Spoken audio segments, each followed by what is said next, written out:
गायन मधुर है, उनके पीठ वस्त्र मधुर है, उनका खाना मधुर है, उनका शयन करना मधुर है, उनका सौंदर्य मधुर है, उनका तिलक मधुर है, मधुरता के सम्राट के सभी वस्त्र मधुर है। अरे वो नेक्स्ट उनके कार्य मधुर है, उनका मुक्ति प्रदान करना मधुर है, उनका चोरी करना मधुर है, उनकी जन्म क्रियाएं मधुर है, उनका अर्पित करना मधुर है, उनकी निष्ठता या शांत रहना मधुर है, मधुरता के सम्राट की सभी वस्तुएं मधुर है।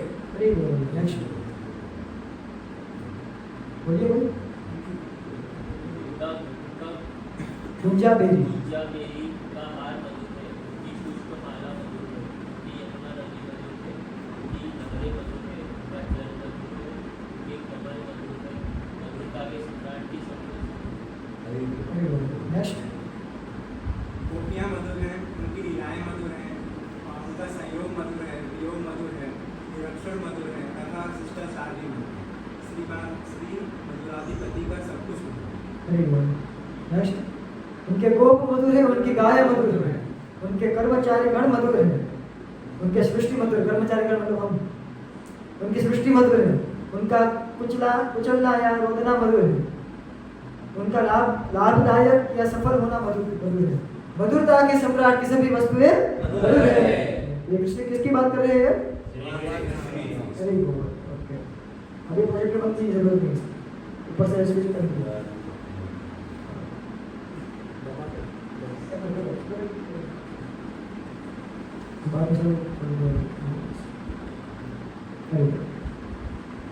ओके, तो प्रार्थना से शुरू करेंगे।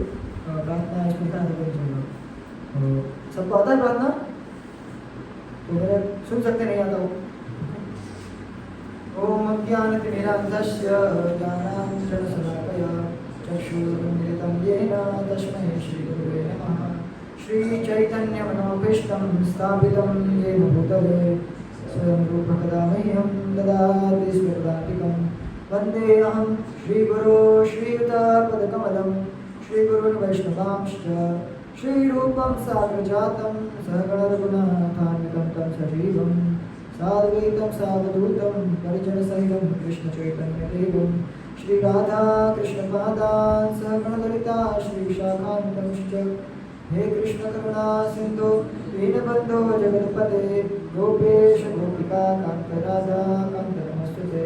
तप्त कांचन गौरांगी राधे वृंदावनेश्वरी वृषभानुसुते देवी प्रणमामि हरिप्रिये। वाञ्छाकल्पतरुभ्यश्च कृपा सिन्धुभ्यैव च पतितानां पावनेभ्यो वैष्णवेभ्यो नमो नमः। नमः विष्णुपादाय कृष्णपृष्ठाय भूतले श्रीमते भक्तिवेदान्तस्वामिति नामिने।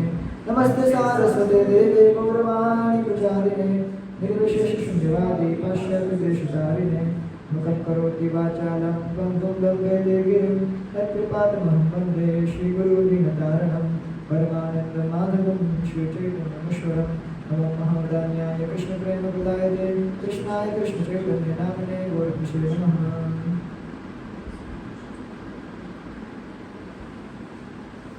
हरे कृष्ण। Yes. तो मेरा आपसे प्रश्न है, हम सब लोग जो भी कार्य करते हैं, ओके, वो क्यों करते हैं? किसके क्या चीज को प्राप्त करने के लिए हम कुछ भी कार्य करते हैं? हैप्पीनेस। क्या? हैप्पीनेस और एंजॉयमेंट, वो दोनों कह सकते हैं। ओके, सुख या मौज, एक ही है सब, सिमिलर वर्ड्स। ओके, पर आज हम देखेंगे जो कुछ भी चीज़ में हम मानते हैं कि मुझे हैप्पीनेस मिलेगा या फिर हैप्पीनेस है, तो वो चीज़ में क्या सही में हैप्पीनेस है या फिर नहीं है, और है तो कैसी है। ओके, और फिर दूसरा हैप्पीनेस है, रियल हैप्पीनेस क्या है। अगर ये हैप्पीनेस नहीं है तो फिर रियल हैप्पीनेस क्या है, आज हम देखेंगे। ओके, तो जो सबका चिर अभिलाषा होता है प्राप्त करने का, क्या? हैप्पीनेस। उसके ऊपर आज हम चर्चा करेंगे। तो सब रेडी है? सब अपना मोबाइल साइलेंट कर सकते हैं। मैं भी साइलेंट कर देता हूँ।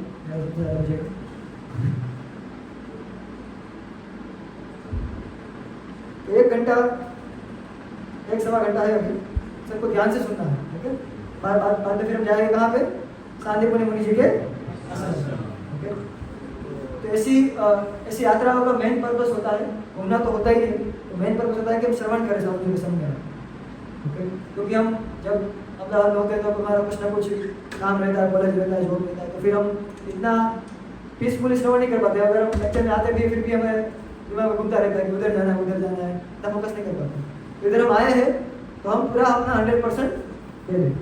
देखो 1 घंटा 1.5 घंटा बैठना ही नहीं है, 1 घंटा 1.5 घंटा देना ही है। इससे अच्छा तो क्या देना, ये तो अच्छी तरीके से दे, कुछ इधर से कुछ सीख के जाए, ओके। तो मेरा आपसे प्रश्न है, अगर आप में से कोई जवाब देना चाहे तो अच्छा, बाकी मैं बोल दूंगा तो आप बोलेंगे तो मुझे इंटरेक्टिव सेशन होगा, ताकि आपको भी नींद ना है मुझे भी नींद ना है, ओके। जल्दी उठे सर। तो सबसे पहले तो भौतिक सुख क्या होता है उसके बारे में थोड़ा हम चर्चा करते हैं। भौतिक सुख बेसिकली मतलब क्या है? आहार निद्रा भय मैथुनम च सामान्य मेतम द्रव्यम। क्या है भौतिक सुख का मतलब? आहार निद्रा भय और मैथुन, ये भी है और बहुत सारी चीजें। और इसको अगर हम एक्सेसिव करते हैं, आहार निद्रा भय मैथुन तो करना ही है क्योंकि शरीर रहता है, करना ही। आहार खाना भी है, सोना भी है, डिफेंड भी करना है, और स्ट्रेस ऑप्शनल है, करना हम कर सकते हैं बाकी नहीं कर सकते, तो हम ऑप्शनल है, ओके। तो आहार निद्रा भय मैथुन, ओके, 4 चीज। इसको अगर हम एक्सेसिवली करते हैं, एक्सेसिवली मतलब जरूरत से ज्यादा करते हैं, तो उसको क्या बोलते हैं? इंद्रिय तृप्ति बोलते हैं। क्या बोलते हैं? इंद्रिय तृप्ति का मतलब पता है सबको? इंद्रिय तृप्ति मतलब क्या होता है? ये शब्द सुना होगा आपने स्कूल में, लेक्चर में बहुत बार। इसके पहले नहीं सुना होगा, मैंने भी स्कूल में नहीं था उसके पहले नहीं सुना था। इंद्रिय तृप्ति मतलब क्या, जो हम सब डेली करते हैं वो। इंद्रिय को 5 इंद्रिय कौन कौन से हैं? आँख, कान, नाक, स्किन, जीवा, टंग, 5 हो गई। ये इंद्रियों को कुछ ना कुछ क्या चाहिए? उसका आहार चाहिए। आँख को क्या चाहिए? देखना चाहिए, अच्छा अच्छा अच्छा ब्यूटीफुल चीज देखना चाहिए, ओके। नाक को क्या चाहिए? सूंघना चाहिए, अच्छा स्मेल चाहिए, ओके। कान को क्या चाहिए? सुनना चाहिए, ओके। फिर क्या रहेगा? टच, सॉफ्ट चीज टच करना चाहिए स्किन को। फिर जीवा को अच्छा अच्छा प्रसाद चाहिए, बोलना चाहिए, ये सब चीजें। ये क्या है? इंद्रिय तृप्ति, मतलब इंद्रियों को तृप्ति, ओके। तो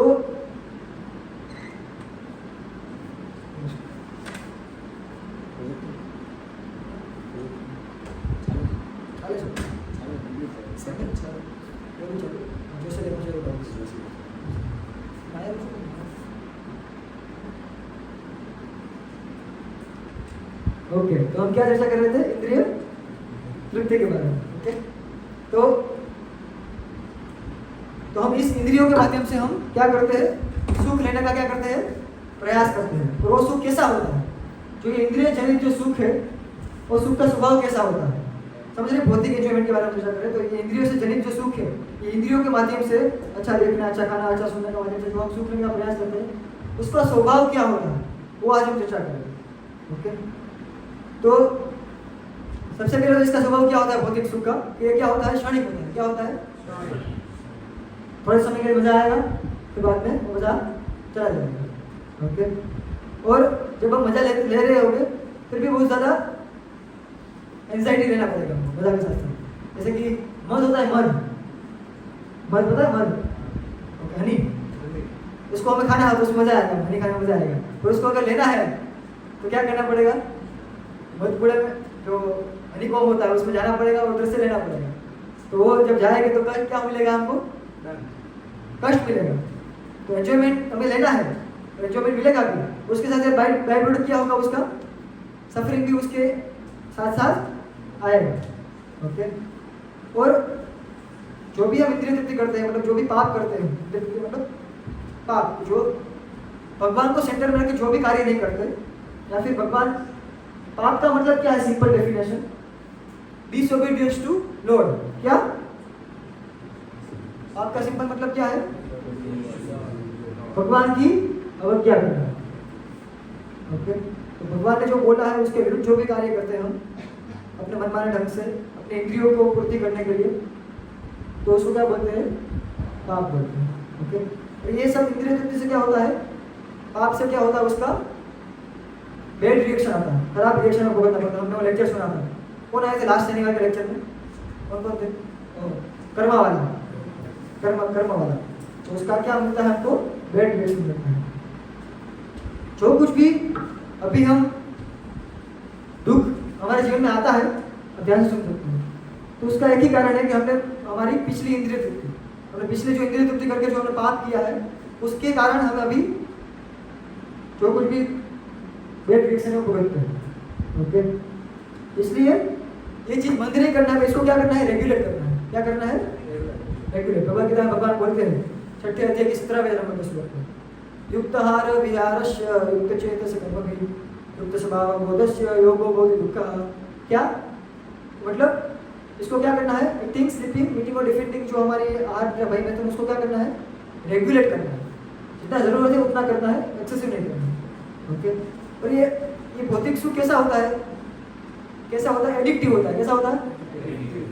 अगर वो नहीं मिलेगा तो फिर हमें चैन नहीं मिलेगा। जैसे कि एडिक्शन जो कुछ भी है, नशा है, दारू है, लड़की है, तो फिर सिगरेट है, ये सब चीज़ क्या होती है? एडिक्टिव। मतलब उसके बिना नहीं चलेगा। हम हमारा फोकस जो हमारा, ये सब चीज़ एडिक्शन है, तो हमारा लाइफ का वे ऑफ लाइफ तो कुछ अलग है, हमारा लाइफ का फोकस तो कुछ अलग है। जैसे कि किसी का स्टडी हो सकता है, किसी का अपना जो जॉब हो सकता है। तो इस एडिक्शन के कारण क्या होता है? क्या होता है? डिस्ट्रैक्शन होता है। क्या होता है? जो कुछ भी हम पढ़ाई लिखाई कर रहे हैं, जो भी हमारा गोल है लाइफ का, उससे क्या होते हैं? हम डिस्ट्रैक्ट होते हैं। ओके, और क्या होता है? ये इल्यूजरी होता है। सबसे मेन चीज क्या होता है? ये सुख है ही नहीं। क्या ये सही में ये सुख है ही नहीं? हमको लगता है सुख है, क्योंकि सबसे बेसिक प्रिंसिपल ऑफ स्पिरिचुअलिटी क्या है? आध्यात्मिक जीवन शुरू कहाँ से होता है? कौन से लाइन से शुरू होता है? कि हम शरीर नहीं, हम क्या है? आत्मा है। तो ये सब सुख तो हम किसको दे रहे हैं? अच्छा खाना, अच्छा सोना, अच्छा सेक्स लाइफ, ये सब चीज किसके लिए कर रहे हैं? शरीर के लिए। तो आनंद तो किसको चाहिए है? आत्मा को चाहिए। और हम ये शरीर तो देखो जड़ है। जैसे कि ये लैपटॉप है, इसको मैं मारूंगा, कुछ फील करूंगा, इसको कुछ होगा? इसको कुछ फीलिंग होगा? कुछ नहीं होगा। पर अगर मैं किसी को मारूं, इसे चाटा मारूं, तो जैसे लिविंग बीइंग को चाटा मारूं तो क्या होगा? फीलिंग होगा। देखो हमारा बॉडी भी जड़ है, ये भी पंच महाभूतों से बना है लैपटॉप, और ये बॉडी भी किससे बना है? पर इसमें क्या खासियत है? अभी इस बॉडी के अंदर क्या है? आत्मा। इसमें क्या है? कॉन्शियसनेस। आत्मा का स्वभाव क्या है? चेतना, कॉन्शियसनेस। इसके कारण इसको सुख दुख की अनुभूति होती है। जैसे कि इसलिए शरीर जनित सुख से हम असली आनंद को प्राप्त नहीं कर पाएंगे। जो भी हमें आनंद मानते हो क्या है? इल्यूजरी। क्योंकि हम ये आनंद अपने आप को क्या मान के लेते हैं? अपने आप को शरीर मान के ये सब आनंद लेते हैं। समझ रहे? कितने लोग समझ रहे? अरे ये टॉपिक थोड़ा फिलोसॉफिकल है, थोड़ा नींद भी आ सकता है, पर ये जान लेंगे तो बहुत आपको फायदा होगा। ओके, तो थोड़ा उत्साह बना के रखें, इसलिए थोड़ा उत्साह से बोल रहा हूँ। ओके, हमको क्या लगता है कि जितना हम ज़्यादा इंद्रिय तृप्ति करेंगे, ओके, इंद्रिय तृप्ति का मतलब मैंने समझा दिया। अभी आपको सबको प्रोसेस करना है। अभी इंद्रिय तृप्ति बोलूँगा मैं, बाकी सब डिटेल में लेक्चर में बड़ा हो जाएगा। ओके, तो हमें ऐसा लगता है कि इससे ही हम खुश हो गए, पर असली में क्या है? इल्यूजन है। क्योंकि ह्यूमन बॉडी है वो इंद्रिय तृप्ति के लिए नहीं मिला है, वो किसके लिए मिला है? सेल्फ रियलाइजेशन, मतलब आत्म साक्षात्कार के लिए, भगवत प्राप्ति के लिए। तो सही, दोनों एक ही है, आत्म साक्षात्कार और भगवत प्राप्ति। तो क्योंकि ह्यूमन बॉडी में ही ये हो सकता है। देखो इंद्रिय तृप्ति तो हम हर एक योनि में करते हैं। 84 लाख प्रकार की योनि हम सब ने ले लिया है, करोड़ों जन्मों तक हम इस 84 लाख प्रकार की योनि में घूमे हैं, और हर एक जन्म में हमने ये सब किया है। क्या? आहार, निद्रा, भय और मैथुन। सब पशु पक्षी देख लो, कोई भी योनियां देख लो, वो भी खाते, वो भी सोते, वो भी सेक्स करते, वो भी अपने आप को डिफेंड करते हैं। उनका अपना अपना स्टाइल होता है, अपना अपना वे होता है उनके बॉडी के बॉडी। ओके, ये चार चीज क्या है?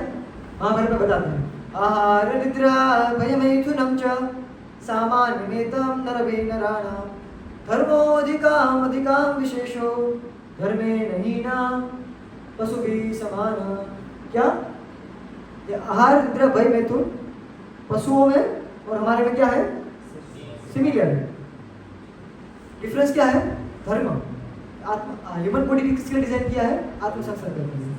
ओके, तो इसके एग्जांपल से समझते हैं हम। जैसे कि कबूतर होता है, कबूतर जो व्यक्ति को बहुत ही इंटेंस सेक्स डिजायर होती है तो उसको कबूतर की योनि में जन्म लेता है। क्यों? कि कबूतर की योनि में कबूतर में वो कैपेसिटी है कबूतर के शरीर में, तो 1 घंटे में 24 बार सेक्स कर लेता है। कितनी बार? 1 घंटे में 24 बार सेक्स कर सकता है। क्या हम कर सकते हैं? नहीं कर सकते, क्योंकि हमारा शरीर इसके लिए बना ही नहीं है। समझ रही है? ये डिजाइन नहीं है। ये बॉडी का डिजाइन सेक्स करने के लिए बना ही नहीं। ये किसके लिए बना है? आत्म साक्षात्कार करने, भक्ति करने के लिए। ओके, और ये क्या इंद्रिय तृप्ति जनित सुख कैसा होता है? रिस्की होता है। कैसा होता है? कैसे? कोई बता रहा है एग्जांपल कैसे रिस्की है? हाँ, अगर एक बार सेटिस्फाई करेंगे तो हमको और भी चाहिए। वो तो है ही, पर वो तृप्त नहीं होता। अब कितना भी तृप्त करने का प्रयास करे उससे हमें कभी संतुष्टि नहीं मिलेगी। सुन रहे हैं पीछे अजय प्रभु? इससे हमें कभी संतुष्टि नहीं मिलेगी। हम वो चीज क्यों करते हैं? कुछ भी चीजें हम इंद्रिय तृप्ति क्यों करते हैं? क्योंकि हमको क्या चाहिए? सेटिस्फेक्शन चाहिए, हैप्पीनेस चाहिए। अल्टीमेटली इंद्रिय तृप्ति लीड्स टू इमेंस फ्रस्ट्रेशन। क्या? उससे उसका अल्टीमेट को रिजल्ट क्या होता है? फ्रस्ट्रेशन। जैसे कि किसी गर्लफ्रेंड बॉयफ्रेंड का अफेयर है तो उसको अगर हम नॉर्मल भाषा में बोल सकते हैं कि पीछे लगना पड़ेगा उसको, लड़के को लड़के के पीछे लगना पड़ेगा, तब जाकर उसको बहुत ज़्यादा स्ट्रगल करना पड़ेगा। ऐसे ही नहीं मिलेगा वो सुख। ओके, और वो सुख जब उस सुख को प्राप्त करने के पहले क्या होता है? हार्ड स्ट्रगल, वो स्ट्रगल करना पड़ता है। सुख मिल गया उसके बाद भी स्ट्रगल। क्यों? किसी को पता चल जाएगा या फिर पता घर में पता चल गया, वैसे पता चल गया है, और या फिर लड़की का कोई दूसरा बॉयफ्रेंड निकला तो फिर एक दूसरे को मार देंगे। अभी हम देख सकते हैं, अभी एक केस हुआ राजा रघुवंशी वाला। ओके, तो मतलब ये क्या है? बहुत ही रिस्की है, जानलेवा है। ओके, जानलेवा है। ओके, और जिसके अंदर कोई ये ऐसा कोई इच्छा ही नहीं है कि मुझे इस प्रकार का एंजॉयमेंट करना है, तो वो सेटिस्फाई रहता है। उसको क्या, जिसको चाहिए उसको क्या सबसे पहले प्राप्त करने के लिए है कि बीच में थोड़ा सा रिलीफ। हम असली में सुख किसको मानते हैं? दो दुख है उसके बीच में थोड़ा रिलीफ, उसको हम क्या मानते हैं? देखो, जिसको इच्छा ही नहीं है इस सब चीज का, जो नॉर्मल साधु मानस है, ओके, तो उसको क्या है? उसको कुछ वो सेटिस्फाई रहेगा। उसको ना प्राप्त करने के लिए एंकरिंग करना पड़ेगा, ना उसके बाद का फ्रस्ट्रेशन उसको सहन करना पड़ेगा। ओके, तो इसलिए, और ये क्या है? बाइंडिंग है। ये सुख क्या है? ये सुख क्या है? बाइंडिंग। क्योंकि ये धर्म के विरुद्ध जो भी हम कार्य करते हैं वो क्या करता है? हमको मैंने बोला वो बाइंड करता है। पुनरपि जननम पुनरपि मरणम पुनरपि जननी जठरे शयनम। ओके, तो ये हमको क्या करता है? जन्मों के चक्कर में बांटता है। और स्टार्टिंग में ये सुख क्या कैसा लगता है? बहुत बढ़िया लगता है, नेक्टर लगता है, आनंद ही आनंद। आप क्या बोल रहे हैं यार, हमको तो बहुत मजा आता है इससे यार। तो अंत में क्या होता है? ये पॉइजनस होता है। ओके, और एंजॉयमेंट कैसा होता है? मतलब relief from self related pain. क्या? Relief from self related pain. हम अपने ही पैर पे क्या मारते? पहले कुल्हाड़ी मारते हैं, फिर क्या करते हैं? उसके ऊपर मलहम लगाते हैं। ओ मजा आ गया। तो कुल्हाड़ी क्यों मारा भाई तुमने? समझ रहे हो? पहले अच्छा था, मैंने जैसा एग्जाम्पल दिया, पहले वो कुछ आदत नहीं है, खराब आदत नहीं है, तो सेटिस्फाइड है। ओके, फिर असत्संग ऐसे लोगों का संग करके ऐसी आदत डेवलप की, और फिर उसमें पढ़े, और फिर उससे बाहर निकल, थोड़ा उसमें एंजॉय मिला, वो भी मजा आ गया, तो फिर उसमें पढ़े ही क्यों? समझ रहे? तो ये जो एंजॉयमेंट करने की जो प्रोपेंसिटी है, क्योंकि हम आत्मा है, तो आत्मा का स्वरूप क्या है? जो भगवान का स्वरूप ऐसा ही आत्मा का स्वरूप है। भगवान का स्वरूप क्या है? सत चित आनंद विग्रह। क्या? ये सबको याद रखना है, पूछूंगा। ओके, भगवान का स्वरूप क्या है? सत चित आनंद विग्रह। सत मतलब इटर्नल। क्या है? शाश्वत। सत मतलब इटर्नल। चित मतलब फुल ऑफ नॉलेज, पूर्ण ज्ञान से भरपूर। ओके, इसमें कोई अज्ञान का नहीं, अज्ञान नहीं होता भगवान को, क्योंकि भगवान का सब ज्ञान है। और आनंद मतलब फुल ऑफ ब्लिस, आनंद ही आनंद, तो उधर कोई दुख है ही नहीं। ओके, तो क्योंकि हम आत्मा है, क्या है, भगवान का अंश है, तो हमारा स्वरूप भी क्या है, सच्चिदानंद विग्रह। तो आत्मा को क्या चाहिए, आनंद चाहिए, हैप्पीनेस चाहिए, एंजॉयमेंट चाहिए। इसलिए आत्मा क्या, हमेशा हम क्या प्रयास करते हैं, आनंद ढूंढने की। सब चीजों में हम क्या प्रयास करते हैं, आनंद ढूंढने का प्रयास करते हैं। पर मैं अगर आपको एग्जांपल दूं, जैसे कोई बीमार व्यक्ति है, वो नॉर्मल मेडिसिन नहीं हो, क्या है, बीमार है, उसको फीवर है या फिर कुछ भी बीमारी हो गई है, तो उसको डॉक्टर क्या बोलते हैं, कुछ रिस्ट्रिक्शन बोलते हैं कि आपको पकौड़ा तला हुआ नहीं खाना है, कि आपको कुछ हो गया था, टाइफाइड हो गया, ऐसा होता है, टाइफाइड में तला हुआ नहीं खाना सब लोग का, ओके, तो आपको तला हुआ नहीं खाना है। तो उसको बहुत आता है तला हुआ परेशान हो गया, ओके, डॉक्टर ने बोला अगर आप ये तला हुआ खाओगे तो क्या हो जाएगा, आपका रोग बढ़ जाएगा, ओके। तो अगर वो खाएगा, वो बीमारी की अवस्था में वो तला हुआ खाएगा, तो उसका रोग क्या हो जाएगा, बढ़ जाएगा।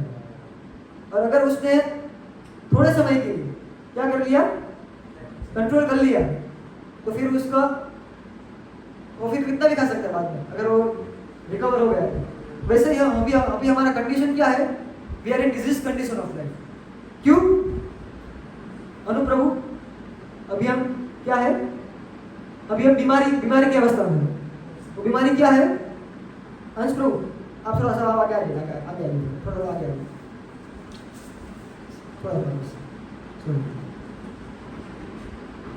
अभी हमारा कंडीशन क्या है, बीमारी का कंडीशन है।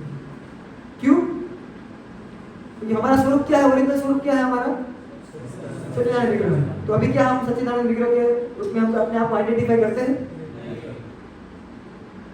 हमारा मृत्यु आएगा, हम इटर्नल नहीं है, हम तो इटर्नल है, पर हमारा शरीर क्या है, नश्वर है। हम अपने आप को शरीर मानते हैं, इसलिए हमको क्या लगता है, हम भी मरते हैं।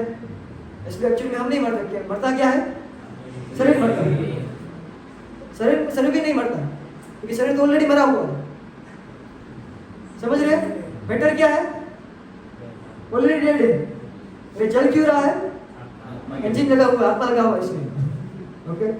तो अभी हमारा कंडीशन क्या है, we are in disease condition. हम अपने ओरिजिनल आइडेंटिटी को भूल गए हैं आत्मा के रूप में, हम अपने आप को मिस आइडेंटिफाई कर रहे हैं शरीर के रूप में। जिसकी बीमार व्यक्ति होता है वो भी अपना ओरिजिनल मूड में नहीं रहता, वो क्या डिसीज कंडीशन में, मतलब वो ढीला ढाला रहता है। तो हमारा भी अभी ऐसा ही है। तो अगर इस डिसीज कंडीशन में हम एंजॉयमेंट करेंगे तो क्या होगा, हमारा बीमारी बढ़ जाएगा। तो इसलिए डॉक्टर जो बोलते हैं, मतलब भगवान या गुरु शास्त्र में बोलते हैं, इसलिए हमको क्या बोला जाता है कि आप डूज और डोंट्स दिए जाते हैं। कोई व्यक्ति बीमार होता है तो डॉक्टर के पास जाता है, तो उसको क्या बोला जाता है, डूज और डोंट्स। डूज मतलब कि ये दवाई लेना है, डोंट्स मतलब ये नहीं करना है। तो कोई व्यक्ति अगर ऐसा बोलेगा कि मैं सिर्फ दवाई लूंगा पर मैं पकौड़ा तो खाऊंगा, तो क्या फिर उसका बीमारी ठीक होगा? कोई व्यक्ति ऐसा बोलेगा मैं पकौड़ा नहीं खाऊंगा पर मैं दवाई भी नहीं लूंगा, तो क्या फिर बीमारी ठीक होगा? उसको क्या करना पड़ेगा, दोनों फॉलो करना पड़ेगा, डूज और डोंट्स दोनों को फॉलो करना पड़ेगा। ऐसे ही शास्त्रों में हमको इस हमारी बीमारी की अवस्था में से बाहर निकलने के लिए, आत्म साक्षात्कार करने के लिए हमको डूज और डोंट्स दोनों दिए गए। डूज मतलब माला करो यार, ध्यान करो, भगवान के नाम का जप करो, कीर्तन करो, भगवान की सेवा करो, मंदिर में आओ, सेवा करो, ये सब क्या है डूज। डोंट्स क्या है कि 4 नियम का पालन करो, 4 नियम नहीं तोड़ना, ओके। और इसलिए और हमारा एक्चुअल पोजीशन क्या है, सेवा करना, क्योंकि आत्मा का स्वभाव क्या, आत्मा क्या है, भगवान का अंश है, तो अंश का काम क्या है, पूर्ण की सेवा करना। तो जो इस भगवान की सेवा में जो आनंद है वो आनंद कहीं में भी नहीं है। इसलिए भगवान कृष्ण स्वयं, राधा रानी और सब गोपियां भगवान की सेवा करती है, तो भगवान देख रहे थे कि राधा रानी और गोपियों को एक्चुअली में सेवा कौन ले रहा है, सेवा ले कौन रहा है, भगवान ले रहे हैं, और सेवा कौन रहा है, राधा रानी और गोपियां। भगवान ने देखा मैं तो सेवा ले रहा हूँ, मुझे तो आनंद आ रहा है, पर ये लोग जो मेरी सेवा कर रहे हैं उसको मेरे से ज्यादा आनंद आ रहा है मेरी सेवा में, क्या? तो भगवान तो आश्चर्य हुआ, मतलब ऐसा कैसे, मतलब मुझे ज्यादा आनंद चाहिए, ओके। तो फिर तो भगवान को ये जानने के लिए इंक्विजिटिव होगा, मतलब मुझे भी ये आने चाहिए कि जो मेरे भक्तों को मेरी सेवा करना चाहता है। तो इसलिए फिर भगवान कृष्ण ने कौन सा रूप लिया? भगवान श्री चैतन्य महाप्रभु का। वो क्या है? भगवान का भक्त अवतार है। क्या है? भगवान का भक्त अवतार। कौन से मूड में है? राधा रानी के मूड में। राधा रानी जिस मूड से सेवा करती है, उस मूड में सेवा करने से राधा रानी को कृष्ण से भी ज्यादा आनंद होता है। तो उस आनंद का आस्वादन करने के लिए भगवान किस रूप में आए? भगवान श्री चैतन्य महाप्रभु के रूप में। देखिए, हम सबको भगवान बनना है। भगवान को क्या बनना है? भक्त बनना है।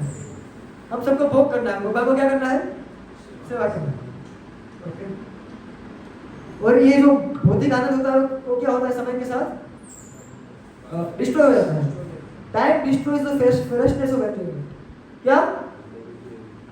समय के साथ एंजॉयमेंट का फ्रेशनेस चला जाता है। जैसे कि अभी कोई लड़की हमें बहुत पसंद आ रही है और उसने उससे हमें शादी भी की है। ओके। फिर बाद में 30-40 साल जाएगी, उसके बाद पसंद आएगी वो। 30-40 साल की बात तो जाना तो 1 साल में पता चल जाएगी। ओके। क्योंकि हमको जब तक हमने देखो वो एक कहावत है ना, दिल्ली का लड्डू जो खाए वो भी पछता है, ना खाए वो भी पछता है। तो जिसको ये सुख नहीं मिला है वो उसको पाने के लिए बहुत लड़ाई है। तो जिसको मिल गया वो भी पछताएगा कि यार कहाँ फंस गया। समझ रहे? क्योंकि एक्चुअली मैं बोलूँ ना, तो जो लोग बहुत ही इस आदत में लगे हुए हैं तो वो इससे बोर हो जाते हैं। आपको लगेगा प्रभु जी ऐसा कैसे? हमको मजा आता है। और अगर कोई व्यक्ति इसमें बहुत ज्यादा घुस गया तो उससे बोर हो जाएगा, पर वो उसको छोड़ नहीं पाएगा। क्यों? क्योंकि उसके पास कोई अल्टरनेटिव नहीं है। क्या? इस भौतिक संसार में सबसे हाईएस्ट सुख अगर हम किसी चीज में है तो क्या है? Sex life. जिसको शास्त्र बोलता है यनमेथुनादि गृहमेति सुखम भी तुच्छम। क्या बोलते हैं? तुच्छ सुख बोलते हैं। तो इस भौतिक संसार का क्या है? सबसे हाईएस्ट सुख है। तो शास्त्र क्या बोलते हैं? भौतिक संसार के लोग इसको हाईएस्ट सुख मानते हैं। सुख है नहीं, हाईएस्ट सुख तो मानते हैं। तो शास्त्र से रियलिटी, शास्त्र रियलिटी बताते हैं। शास्त्र क्या बोलते हैं? ये सुख क्या है? तुच्छ सुख है। क्योंकि लोगों के पास इसका अल्टरनेटिव नहीं है। क्योंकि आनंद तो चाहिए आत्मा को। आत्मा को आनंद चाहिए क्योंकि आत्मा का स्वरूप है आनंद देना, और आत्मा आनंद के लिए एंकरिंग करता है। पर वो आत्मा अभी वो आनंद कहाँ पे रिपोज कर रहा है? इस भौतिक पदार्थों पे। भौतिक पदार्थों में रिपोज कर रहा है। आत्मा अपनी आनंद लेने की टेंडेंसी क्या? आत्मा अपने आनंद लेने की जो टेंडेंसी है उसको भौतिक पदार्थों के माध्यम से, इंद्रिय तृप्ति माध्यम से लेने का प्रयास करता है, पर वो कभी मिलेगा नहीं। तो जब तक उसको अल्टरनेटिव नहीं मिलेगा तब तक वो सेटिस्फाई नहीं होगा। ओके। तो जैसे कि अमेरिका में लोग बोलते हैं कि समय के साथ प्रभु जी ये सब डिजाइन खत्म हो जाती है, बूढ़े हो जाएंगे तो खत्म हो जाएगी। अभी घटना तो ना क्या दिक्कत है। पर अमेरिका में आप देख सकते हैं कि जो बूढ़े बूढ़े लोग होते हैं वो भी बाहर में जाते हैं और वो भी ये सब करते हैं। उनके शरीर के अंदर अभी कैपेसिटी बिल्कुल नहीं रहा, पर जो डिजायर है उसको करने नहीं दे रहा है। तो इससे क्या आएगा? एक्सपेक्टेशन बहुत है, एक्सपेक्टेशन बहुत हाई है, पर जो सेटिस्फेक्शन मिल रहा है वो बहुत लो है। तो उसके एक्सपेक्टेशन और जो रिजल्ट मिल रहा है उसके बीच का जो गैप है उससे वो क्या है? उससे क्या होगा? फ्रस्ट्रेशन होगा। क्या होगा? इसलिए लोग इतना अमेरिका में और सब देशों में इतना सुसाइड, एंजाइटी, स्ट्रेस, डिप्रेशन ये सब बढ़ता है। क्यों? क्योंकि लोगों के पास कोई अल्टरनेटिव नहीं है। समझो, हमारे पास अल्टरनेटिव है आनंद प्राप्त करने का। क्या है? हरे कृष्णा कृष्णा कृष्णा हरे हरे, हरे राम राम राम हरे हरे। तो हमारे पास ये अल्टरनेटिव है, जो रियल अल्टरनेटिव है। यही आज का टॉपिक है, replacing material enjoyment with spiritual enjoyment. Okay. तो एक भागवत में एक श्लोक है, आशा ही परमं दुखम निराशा परमं सुखम। क्या? आशा ही परमं दुखम निराशा परमं सुखम। जितना हम डिजायर रखेंगे, मटेरियल डिजायर जितना हमारे होगा उतना हम दुखी होंगे। तो व्यक्ति जितना सेल्फलेस होगा, क्या? जो व्यक्ति जितना सेल्फलेस होगा वो इतना सेटिस्फाई होगा। जो व्यक्ति जितना सेल्फिश होगा वो उतना फ्रस्ट्रेट होगा। इसलिए आध्यात्मिक जीवन हमको क्या सिखाता है कि कैसे हम सेल्फिश से सेल्फलेस करें। ओके, जैसे कि कोई रंगकार होता है, रंगकार जिसको दारू पीने की बहुत आदत है, तो दारू की दुकान के पास से वो गुजरेगा तो उसका अंदर बहुत ही वो उसका मन बहुत ही विचलित होगा। तो अगर किसी ने दारू कभी पिया ही नहीं तो वो गुजरेगा तो उसको कुछ फर्क पड़ेगा, पता भी नहीं चलेगा दारू की दुकान चली गई, समझ रहे? तो उसके अंदर आशा थी, इसलिए उसको क्या आया, वो एंकरिंग फ्रस्ट्रेशन आया, करना है, इसका मन शांत नहीं रहा, समझ रहे? तो लस्ट का मतलब क्या होता है? लस्ट मतलब ये भी है मेन सेक्स डिजायर, दूसरा है लस्ट मतलब उसका ब्रॉडर टर्म देखे तो मटेरियल डिजायर, क्या भौतिक इच्छा है मतलब लस्ट। ओके, तो जब भौतिक इच्छा है पूरी होती है, जो दो चांस है, एक तो क्या जो भी हम भौतिक इच्छा करें वो पूरी हो, दूसरा वो भौतिक इच्छा करें वो पूरी ना हो। ओके, तो दोनों में क्या है रिस्क है, दोनों में क्या है, ध्यान से सुनिए, ये गंभीर मैटर है। अगर आप ऐसा करेंगे तो फिर आपको भले थोड़ा ऐसा लग रहा है कि वो है या फिर ऐसा, बाकी सब का अटेंशन आप डाइवर्ट मत कीजिए, क्योंकि बाकी सब तो सुन में आए हैं, तो बाकी सबको भी अपने उद्धार के ऊपर फोकस करना चाहिए, दूसरे लोगों के ऊपर ध्यान नहीं देना चाहिए। ये गंभीर सब्जेक्ट मैटर है, उसको गंभीरता से लेना चाहिए। तो जो काम वासना होती है, जो लस्ट होता है वो फुलफिल होता है तो क्या होता है, और इच्छा होती है, ग्रीड बढ़ता है। लस्ट अगर फुलफिल हुआ तो क्या होगा, ग्रीड आएगा। लस्ट अगर फुलफिल नहीं हुआ तो क्या आएगा, फ्रस्ट्रेशन, एंजाइटी या एंगर, इन शॉर्ट एंगर। तो भगवान बोलते हैं नरक के 3 द्वार हैं, क्या, काम क्रोध और लोभ, क्या, त्रिविधम नरकम द्वारम, काम क्रोध लोभ, मतलब ये काम वासना क्रोध और लोभ जो किससे जनरेट होते हैं, रजोगुण से। किससे होते हैं, रजोगुण। प्रकृति के 3 गुण होते हैं, सत्वगुण, रजोगुण और तमोगुण। ओके, तो गीता में भगवान बोलते हैं ज्ञान काम रूपेण बोलते हैं दुष्पूर्ण चालेन च ज्ञानी ना नित्य वैरिण। क्या ये काम वासना है, क्या है, ज्ञानियों का भी क्या है, नित्य वैरी। सिंपल लोगों का तो वैर है ही, वो तो फंसे हुए ही है उसमें। जो ज्ञानी बड़े बड़े पंडित है वो भी लोग उसमें फंस जाते हैं। विश्वामित्र मुनि, सोबरी मुनि 60,000 जैसा तपस्या करके भी वो इंद्रिय कंट्रोल नहीं कर पाए। ओके, तो ये क्या है, किलर ऑफ द सोल, नित्य वैरी। और ये आजकल का जो मॉडर्न सिविलाइजेशन है वो अलग अलग प्रकार के माध्यम से, जैसे कि इसको क्या करता है, प्रमोट करता है, न्यूज़पेपर है या फिर न्यूज़ है, मूवीज है, गवर्नमेंट है, ये सब चीज़ को प्रमोट करता है। इसको रखने की जगह इसको क्या करता है, प्रमोट करता है। ओके, इसलिए हमको ऐसे भक्त हमको कन्विंस होना पड़ेगा कि इंद्रिय तृप्ति जनित सुख में कुछ लेने का नहीं है, क्योंकि हर जगह पे इस चीज को प्रमोट करते हैं, हर जगह पे क्या दिखाते हैं, इधर आओ, इधर हैप्पीनेस, इधर हैप्पीनेस है, पर एक्चुअली में इसमें नहीं है। ऐसे भक्त हमको ये क्या करना पड़ेगा, हमें कन्विंस होना पड़ेगा कि इसमें सुख नहीं है। और इसके हम कन्विंस कब हो गए, जब हमारे पास कोई अल्टरनेटिव होगा। क्या हमारे पास अल्टरनेटिव है, क्या है, हमारा मंदिर है, ओके, भगवान के नाम का जप है, ओके, कीर्तन है, सेवा है भगवान, ये सब क्या है, अल्टरनेटिव। ओके, देखो जो ये सेक्स प्लेजर है उसमें सबसे ज्यादा आनंद क्यों आता है, क्योंकि हमारी 5 इंद्रियां हैं, पांचों इंद्रियां इसमें एंगेज हो जाती है, क्या, इसलिए उसमें हाईएस्ट प्लेजर आता है। तो ऐसे ही हमारी इंद्रियों को क्या करना है, हमारी इंद्रियों को एंगेजमेंट चाहिए, क्या चाहिए, इसको एंगेजमेंट चाहिए। ओके, अगर हम उसको पॉजिटिव एंगेजमेंट नहीं देंगे तो ऑटोमेटिकली नेगेटिव एंगेजमेंट रहेगा। इसलिए मंदिर में आके भगवान के दर्शन करने से, भगवान की सेवा में अपने आप को, अपने शरीर को लगा के, ओके, भगवान का कीर्तन सुन के, भगवान का कीर्तन करके हमारी ये सब इंद्रियां क्या होती है, और हमारी सब इंद्रियों को क्या मिलता है, पॉजिटिव एंगेजमेंट मिलता है, तो सही अर्थ में सेटिस्फाई होती है। ओके, अगर ये हमने नहीं किया फिर ऑटोमेटिकली हमारा इंद्रिय और मन कहाँ पे जाएगा, बाहर की दुनिया में, उसमें जाएगा, समझ रहे। और सबसे ज्यादा आनंद किस में आता है आपको इस्कॉन में, शैलेश प्रभु, सबसे ज्यादा एक्टिविटी कौन सी आपको पसंद है इस्कॉन में, बहुत सारी एक्टिविटी है, सबसे ज्यादा कौन सी एक्टिविटी सबको पसंद होती है जनरली, क्या, कल रात को हमने किया, क्योंकि उसमें हमारी सब इंद्रिय एंगेज हो जाती है।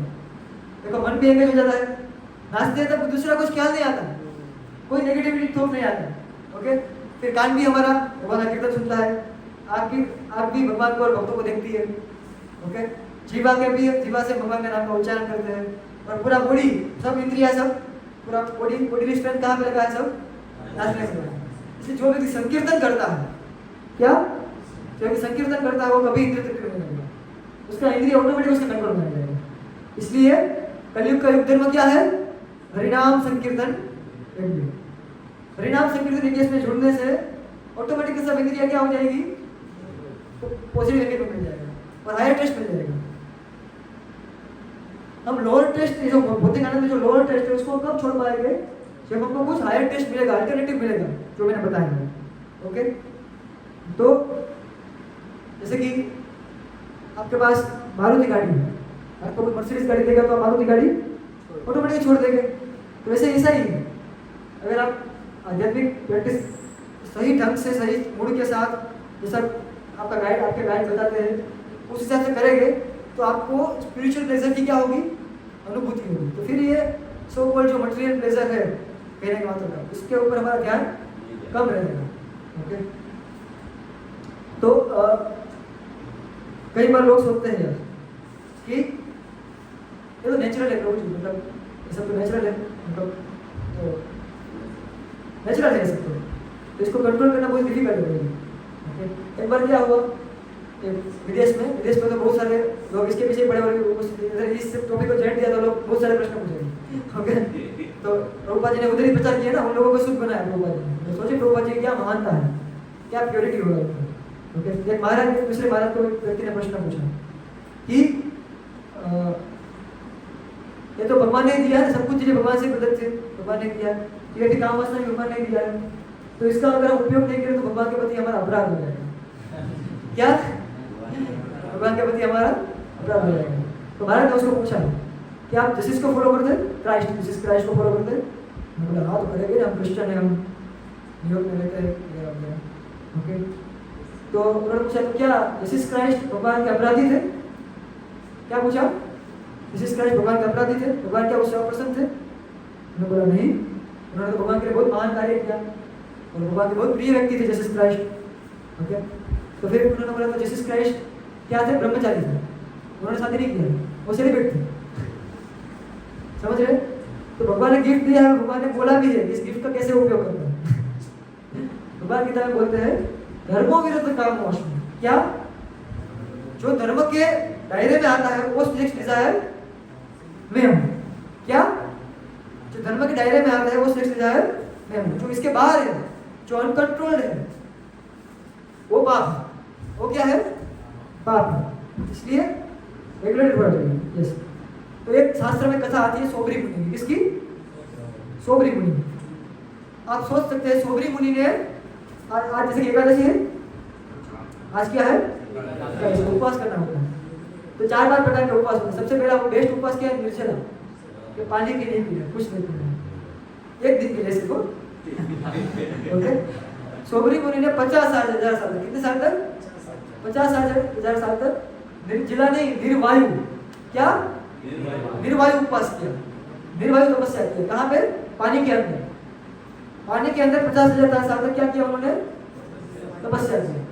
ध्यान से सुनिएगा, सोबरी मुनि ने 50,000 साल तक पानी के अंदर तपस्या किया, पर उन्होंने पानी के अंदर 2 मछलियों का संभोग करते हुए देखा, तो इनके अंदर भी जो काम वासना थी वो क्या हो गई? गायब कर गई। फिर बाहर आके उन्होंने फिर एक राजा की 50 रानियों के साथ शादी की। मतलब इतने जैसा तपस्या करके भी वो गया नहीं, कामावस्था गया नहीं, क्योंकि उन्होंने भगवान की सेवा नहीं किया। क्या? उन्होंने हायर टेस्ट नहीं लिया। तपस्या तो ठीक है, जब हम इंद्रियों को एंगेज, मैंने क्या बोला, इंद्रियों को एंगेजमेंट चाहिए। उनका इंद्रिय क्या था? पॉजिटिव एंगेजमेंट नहीं मिला था, वो न्यूट्रल में रखा था। न्यूट्रल नहीं रह सकता, हमारा मन और इंद्रिय न्यूट्रल नहीं रह सकता, या पॉजिटिव की साइड भागेगा या फिर नेगेटिव की साइड। उन्होंने क्या कर दिया था? उसको न्यूट्रल किया था, वो नहीं कर पाया। तो उन्होंने 50,000 साल तपस्या करने के बाद में उनका क्या हो गया? पतन हो गया। फिर उन्होंने शादी किया और बहुत भोगेश्वरी किया। फिर जाके उनको रियलाइज हुआ कि यार इसमें कुछ नहीं रखा। फिर उन्होंने अपनी 50,000 पत्नियों के साथ क्या किया? भगवान का भक्ति किया, श्लोक भक्ति किया, उन्होंने भी किया। और उस समय में, वैदिक समय में, पत्नियां चेष्ट होती थी। क्या होती थी? चेष्ट होती थी। तो जो पति करते थे वो पत्नियां उसको फॉलो करती थी। तो फिर पति जो भक्ति करता है तो फिर पत्नियां भी क्या उनको हम्बली उनको फॉलो करेगी। तो फिर पति की भक्ति के माध्यम से बल से पत्नियों का भी क्या हो जाता है? उद्धार हो जाता है। ओके, तो फिर उनका उद्धार हो गया। पर ये क्या हमारा जनरल टेंडेंसी क्या रहता है? भोग और त्याग।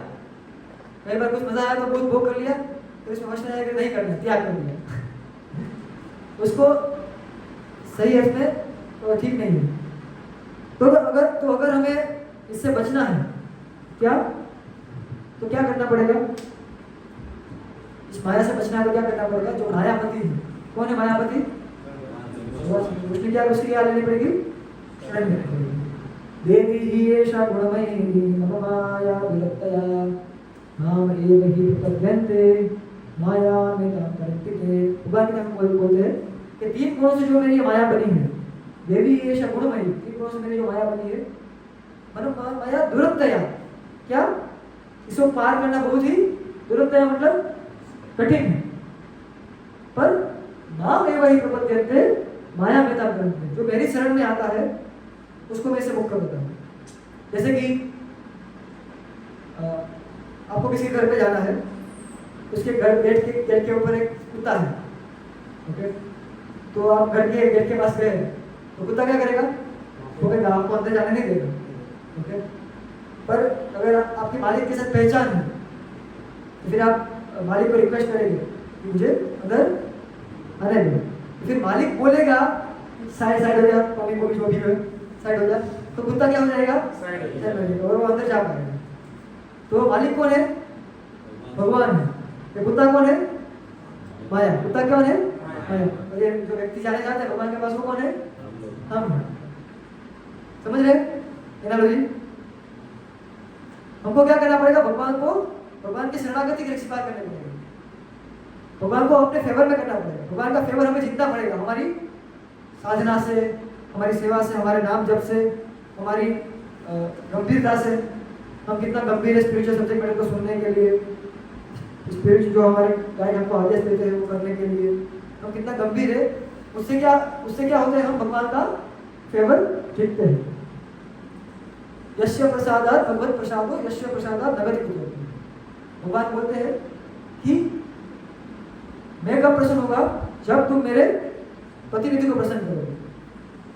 समझ रहे? भगवान का प्रसन्न होगा। भगवान को हम डायरेक्टली, हमारे कोई कनेक्शन ही नहीं है। क्या हमारे कोई कनेक्शन है? क्योंकि हम अभी इतने प्योर नहीं हैं, इसलिए भगवान हमको क्या कौन देते हैं? गुरु देते हैं। भगवान कौन देते हैं? गुरु। वो गुरु क्या होते हैं? भगवान के प्रतिनिधि होते हैं। इसलिए शास्त्र में वैसा बताया गया है कि गुरु को भगवान जैसा ही सम्मान देना चाहिए, क्योंकि क्या है? वो भगवान के प्रतिनिधि है। तो गुरु जो बोलते हैं वो कौन बोलते हैं? भगवान बोल रहे हैं। गुरु जो हमको देखो भगवान को कुछ बोलना है हमको, तो हमको डायरेक्ट आकर तो नहीं बोलेंगे, तो किसी आया मीडियम के थ्रू बोलेंगे। ओके, तो वो कौन है? गुरु है। तो अगर गुरु को हमने हमारी सिंसियरिटी से, हम कितने भक्ति में सिंसियर है, कितना हम ध्यानपूर्वक सुनते हैं, कितना हम सेवा में लगते हैं, उससे हम भगवान गुरु का क्या करते हैं? गुरु अगर प्रसन्न हो गए हमारे एटीट्यूड से, हमारे भाव से प्रसन्न हो गए, तो भगवान भी हमसे ऑटोमेटिक प्रसन्न हो जाएगा। क्योंकि गुरु बोलेगा ये बहुत अच्छा व्यक्ति है, इसको आप अपना कृपा, इसको आप अपनी माया से मुक्त कर दो। गुरु बोले, क्योंकि गुरु भगवान के शुद्ध भक्त है, तो भगवान को उसका मानना पड़ेगा। भगवान का दूसरा ऑप्शन नहीं है। भगवान अपने शुद्ध भक्तों के क्या है? सेवक है। तो भगवान की महानता है, भगवान सेवक बन जाता है। इसकी सुदामा भगवान के शुद्ध भक्त है, तो भगवान उनकी सेवा करते हैं तुरंत होकर। तो भगवान की महानता है जो अपने भक्तों को अपने से सबसे हमेशा ऊपर रखते हैं। इसलिए क्या करना पड़ेगा? हमें भगवान की शरण लेने के लिए। भगवान की शरण लेने का मतलब क्या है? तो भगवान ने जो हमें आदेश दिया है गुरु साधु शास्त्र के माध्यम से, उसका पालन करने का हम प्रयास करें। क्या सब कुछ पालन हो या ना हो वो सेकेंडरी चीज है, और हमारा प्रयास होना चाहिए। आपको अगर नहीं आ रही तो खड़े हो सकते हैं, ऊपर बैठ सकते हैं, तो देखिए आप थक गए। ओके, तो बहुत सारे लोग ऐसा भी बोलते हैं खड़े होकर सुने के बाद नींद नहीं आएगी। तो थैंक यू। कि सभी चीजों का स्रोत क्या है? कौन है सभी चीज़ों का स्रोत? भगवान भगवान है। तो जिस जो काम वासना है वो भी भगवान से आती होगी ना। ओके, तो गीता में भगवान ने मंदिर में तो आध्यात्मिक जगत में भी ये चीज है, पर हम इसको लस्ट नहीं बोलते, जब हम इसको क्या बोलते हैं? लव। लव का परवर्ट रिफ्लेक्शन क्या है? लस्ट। क्या है? लव का उल्टा क्या है? लस्ट। तो आध्यात्मिक जगत में लव है, पर इस भौतिक संसार में आके क्या हो गया हो? लस्ट। आप इधर आइए, सामने आइए, खड़े हो, थोड़ा सामने हो जाइए, आई कांटेक्ट में। ओके, तो भौतिक संसार में क्या है? सेल्फी से और एक परवर्टेड है। लस्ट में क्या रहता है? तुम मुझे तृप्त करो, बाकी सब चीज साइड पे जाए। लस्ट मतलब क्या? तुम मुझे सेटिस्फाई करो, तुम्हारा जो होना है वो, तो तुम मुझे सेटिस्फाई कर देगा। अगर वो सेटिस्फेक्शन में दूसरे सामने वाले व्यक्ति नहीं दे पाएगा तो फिर क्या होगा? डाइवोर्स हो जाएगा। क्या हो जाएगा? डाइवोर्स हो जाएगा। इसको क्या बोलते हैं? लस्ट बोलते हैं, इसको लव नहीं बोलते। पर आधुनिक संसार में एक्चुअली में हम सेक्स नहीं बोल सकते उसको, वो क्या है? एक्सचेंज ऑफ लव है। ओके, जैसे कि भगवान विष्णु है, कृष्ण का एक्सपांशन है, तो भगवान विष्णु के नाभि में से ब्रह्मा जी प्रकट हुए। भगवान विष्णु को लक्ष्मी माता चरणों में बैठी है, उनके साथ कुछ फिजिकली बैठी है, उनके साथ कुछ फिजिकली होने का जरूरत नहीं पड़ा, उन्होंने अपनी नाभि से स्वयं ब्रह्मा को प्रकट कर दिया, लक्ष्मी माता के हेल्प के बिना। समझ रहे? ओके, और फिर लोग बोलते हैं आप किसकी पूजा करते हो? इतने काम भगवान की पूजा करते हो, इतने सारे लड़कियों के साथ घूमते रहते हो, इसकी पूजा करते हो। ओके, पर सही में वो क्या है? वो सही में काम वास्ता में प्रेम है, उसको हम समझ रहे हैं। ओके, तो भगवान को बच्चे पैदा करने के लिए ब्रह्मा जी को उत्पन्न करने के लिए लक्ष्मी माता की जरूरत नहीं पड़ी, वो अपने आप से उन्होंने कर दिया। ओके, तो भगवान ने रुक्मिणी माता जो सबसे बड़ी रानी थी, उनको क्या किया? उनको सुदामा जी की सेवा में लगाया। जब सुदामा जी आए तब उनको भी बोला आप भी सुदामा जी के चरण धो। अगर काम व्यक्ति होगा तो अपनी पत्नी को अपने फ्रेंड की चरण धोने देगी? समझ रहे? जब रासलीला चल रही थी तब गोपियों को अहंकार आ गया, ये सबसे सुंदर व्यक्ति मेरे साथ नाच रहा है, अहंकार आ गया। तो भगवान क्या हो गए? गायब हो गए। काम व्यक्ति गायब होगा तो बोलेगा कि अच्छा है, ज्यादा मजा मिलेगा, काम व्यक्ति ऐसा बोलेगा ना। भगवान तो क्या हो गए? गायब हो गए, उनको अहंकार को नष्ट करने के लिए। ओके, और एक लीला आती है। एक बार क्या हुआ, आप सबने ऐसा सुना भी होगा, भगवान को द्वारका में सिर दर्द हो गया। तो लीला है, भगवान को सिर दर्द नहीं होता, भगवान ने सिर दर्द होगा। तो फिर नारद मुनि आए और नारद मुनि ने पूछा भगवान आपको सिर दर्द? बोला हाँ। तो फिर भगवान ने नारद मुनि को पूछा इसका कुछ उपाय बताओ, सिर दर्द का कुछ उपाय बताओ। ओके, तो नारद मुनि ने बोला आपको सिर दर्द हुआ तो हम कैसे उपाय बता सकते हैं, आपको ही बताना पड़ेगा इसका उपाय क्या है। समझ रहे हैं? सब अगर प्रॉब्लम लेके आपके पास आते आप ही उपाय बताते हैं, तो आपको कुछ प्रॉब्लम है तो उसका उत्तर आपके पास ही होगा, और किसी के पास कैसे होगा? ओके, तो भगवान ने बोला हाँ सही बात है। भगवान ने बोला ये सिर दर्द एक ही तरीके से क्यों होगा? वो क्या है? मेरे शुद्ध भक्तों की चरण में अगर मेरे सिर पे लगेगी तो ये सिर दर्द शुद्ध हो जाएगा, कम हो जाएगा। क्या? मेरे शुद्ध भक्तों की चरण धूल। ओके, तो भगवान बोला तुम भी मेरे शुद्ध भक्ति हो ना, तो आपकी चरण धूल मुझे दे दो। क्या बात करें, मेरे घर पे जाएगा क्या मुझे? मेरी चरण धूल आपके सिर पे पड़ेगी तो मेरा क्या जाएगा? हमारा पैर अगर भगवान के ऊपर पड़ेगा तो मतलब क्या घर पे जाएगा ना। समझ रहे? तो मैं नहीं दे सकता। तो भगवान बोला कोई दिक्कत नहीं, हम दूसरे को बहुत सारे शुद्ध भक्त हैं, उनको पूछ के आओ। तो फिर गए नारद मुनि रुक्मिणी माता के पास गए। नहीं तो हमारे पति परमेश्वर है, हम कैसे हमारी चरण की धूल उनके सर पर रख सकते हैं, और हम घर पे जाके ऐसा करेंगे। फिर बहुत सारे प्रहलाद महाराज के पास गए, हनुमान जी के पास गए, सबने मना करा। ओके, फिर लास्ट में कहाँ पे गए? वृंदावन में। कहाँ पे गए? वृंदावन में।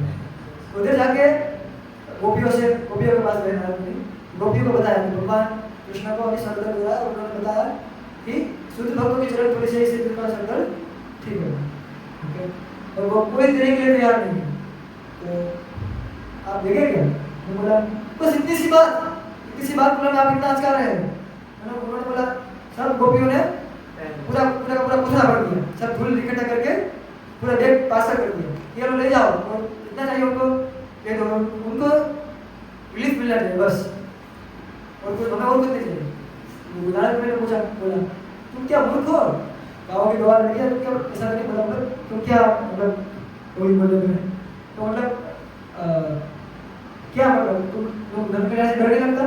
तो गोपियों ने बोला अगर इस चरण धूलि से अगर कृष्ण के सर दर्द को अगर एक सेकंड की भी अगर राहत मिलती है कृष्ण के सर दर्द से, तो मैं करोड़ों जन्मों के लिए नरक की यातना भोगने के लिए तैयार हूँ। क्या अगर मेरी चरण धूलि से कृष्ण के सर दर्द में अगर एक सेकंड भी राहत मिलती है तो मैं करोड़ों जन्म तक नरक की यातना को सहन करने के लिए हम तैयार हैं। तो ये क्या काम है या प्रेम? प्रेम। आपकी कोई गर्लफ्रेंड या आपकी पत्नी आपके लिए ऐसा कर सकती है? हाँ? वो तो प्लानिंग करके मार देगी आपको। समझ रहे? तो ये क्या है? शुद्ध प्रेम है। उसको हमारे बौद्धिक बुद्धि से हम नहीं समझ सकते, इसलिए हमको क्या करना है? अप्रिशिएट करना है। जिस चीज को हम अवध समझ नहीं सकते उसको क्या करना है?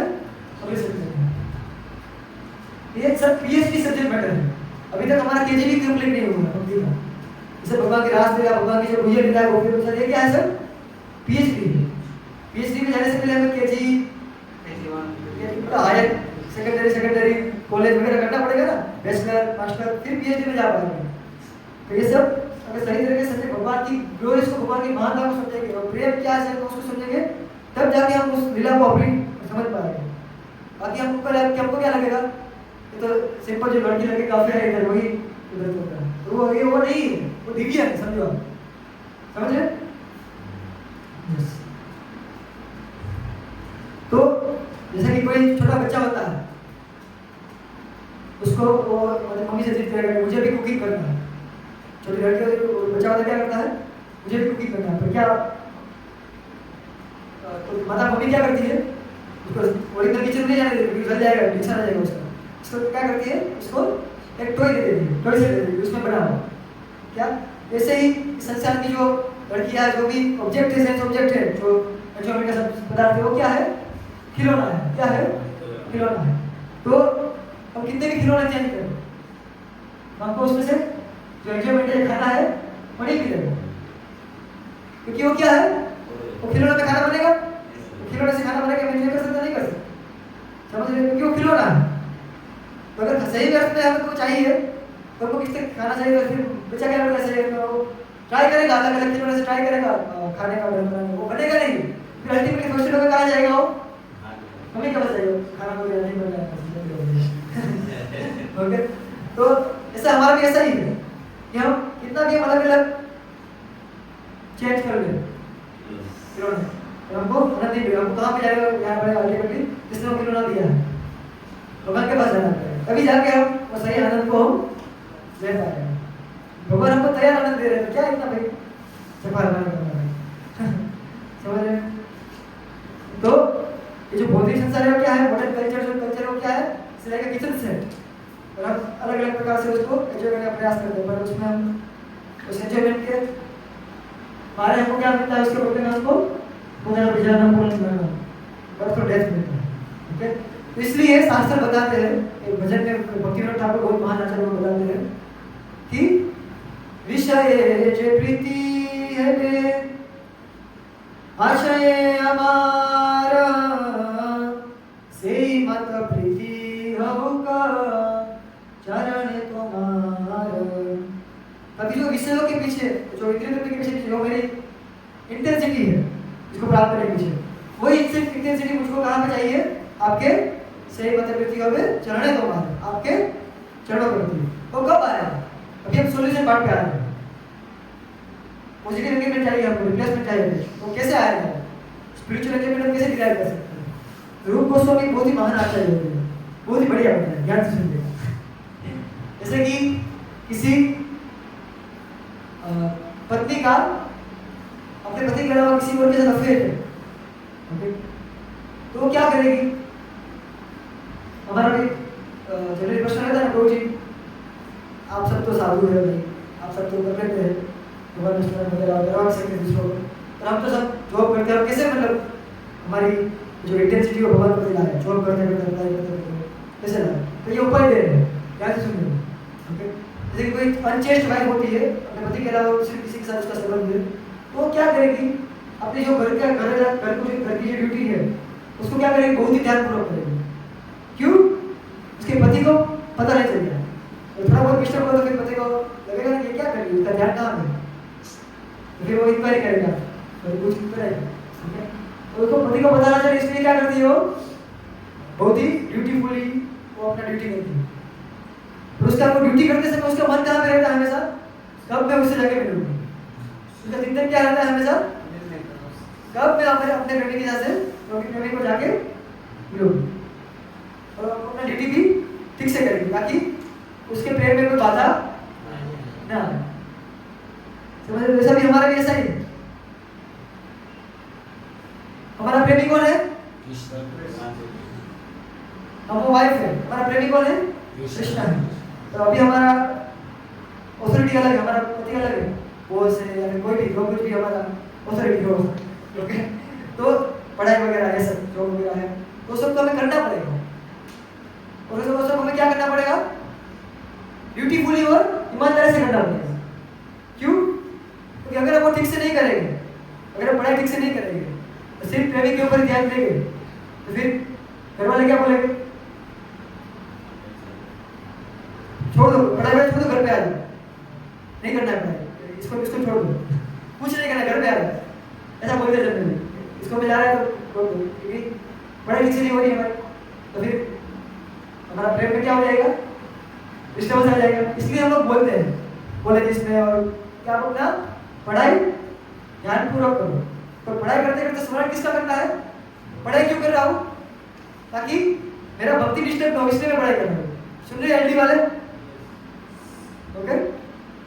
और वो करते करते भी हमारा हमेशा क्या रहता है? उसको हम करने के लिए करते हैं, जैसे ड्यूटी मतलब करने के लिए करते हैं। पर जैसे ही वो खत्म होगा, हमको पढ़ते करते हमारी क्या इच्छा होती है कि कब ये खत्म होगा, कब एग्जाम खत्म होगा, कब ये खत्म होगा। खत्म होते ही तुरंत मैं क्या कहाँ जाऊँगा? मंदिर जाऊँगा। खत्म होते ही कब मैं तुरंत मंदिर जाऊँगा और लेक्चर सुनूंगा या फिर बुक पढ़ूंगा या फिर माला करूँगा या फिर यात्रा में जाऊँगा।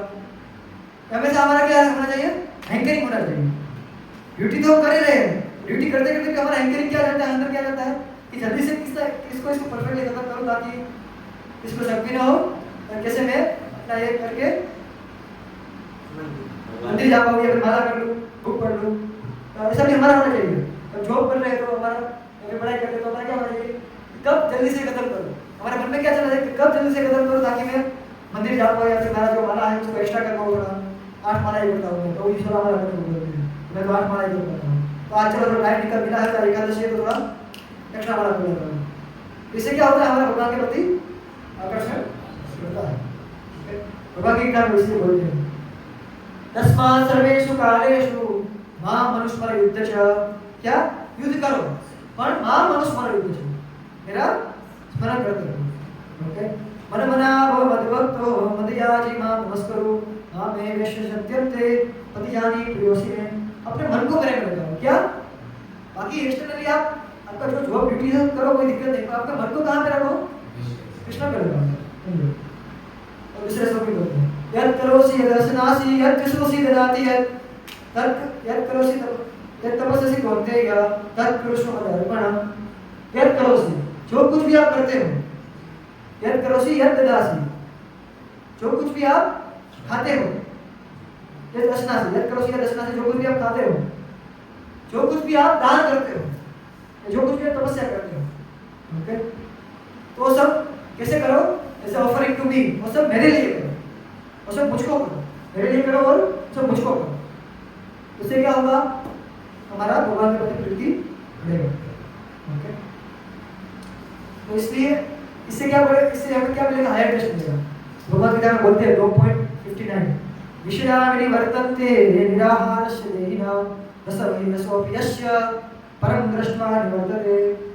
जो विषय के प्रति जो हमारा आसक्ति है वो कब छूटेगी? जब हमको परम दृष्टि निवर्तते। परम दृष्टि मतलब हायर टेस्ट मिलेगा, तब लोअर टेस्ट ऑटोमेटिकली छूट जाएगा।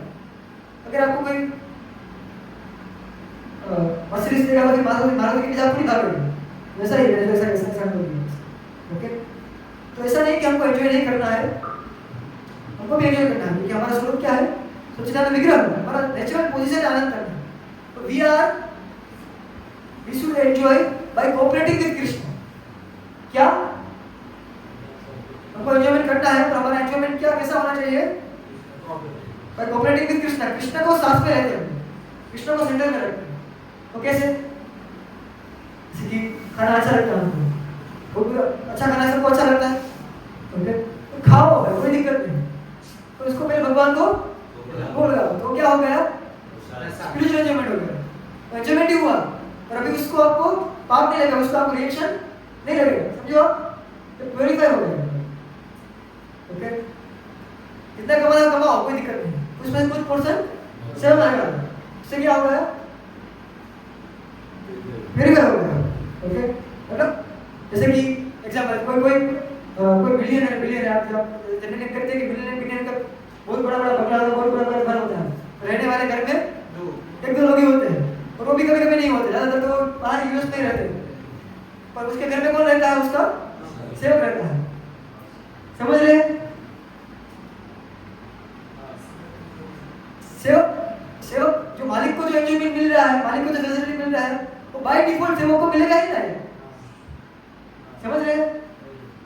तो सेवा करने में क्या ज्यादा फायदा है, ज्यादा लोड नहीं लेना है, पर जो हैप्पीनेस मिल रहा है वो तो मिलेगा।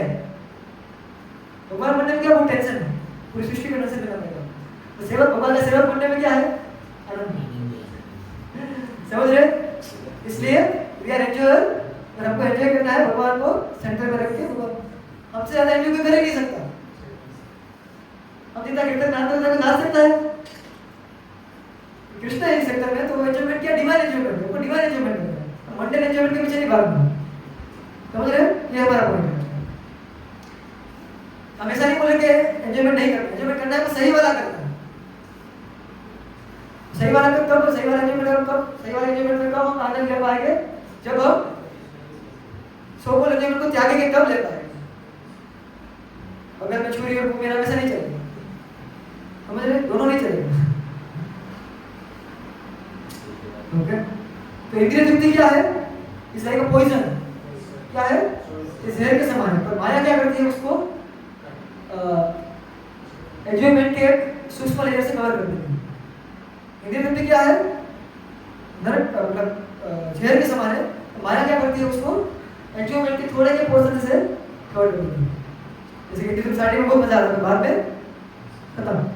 और ये जो भक्ति का कृष्णा कॉन्शियसनेस का जो आनंद है, वो क्या है, अमृत के समान है, पर माया क्या करती है, उसको थोड़े से सफरिंग के लेयर से कवर कर देती है।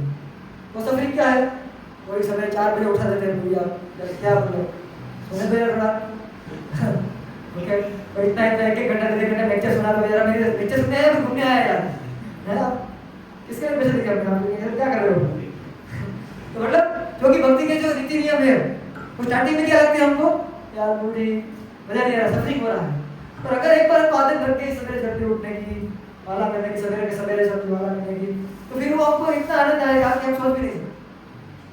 स्टार्टिंग में थोड़े समय के लिए 3 महीने 4 महीने थोड़ा हमको लगेगा, अनकंफर्टेबल लगेगा, क्योंकि लाइफ में चेंज हुआ ना, तो चेंज करने में थोड़ा दिक्कत होता है, पर अगर एक बार वो हैबिचुएट हो गए तो फिर आनंद आएगा। ओके लिटिल तपस्या करना है, फिर हो जाता है। तो देखो सफरिंग तो करना है, क्योंकि भगवान ने गीता में बोला है, दुखा रहे हो अशाश्वत, भौतिक संसार क्या किसके लिए बना है, दुख देने के लिए बना है।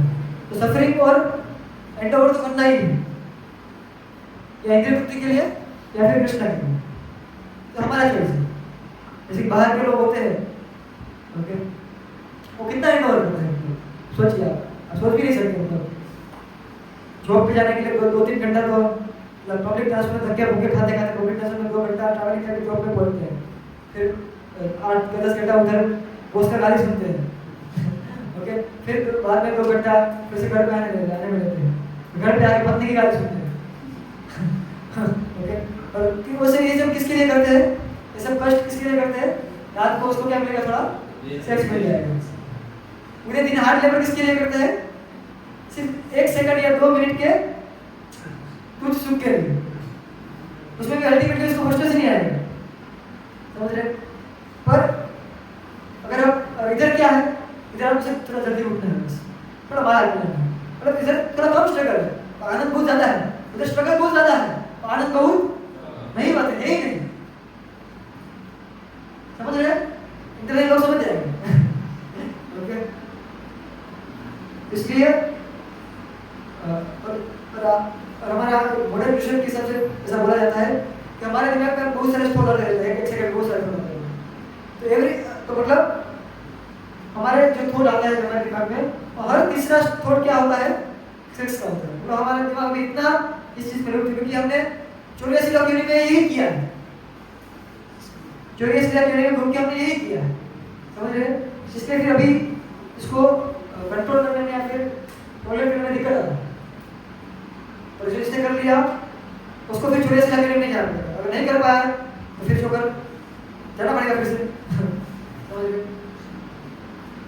इसलिए लोगों का फ्रस्ट्रेट है, क्योंकि ये सब कभी फुलफिल नहीं होता।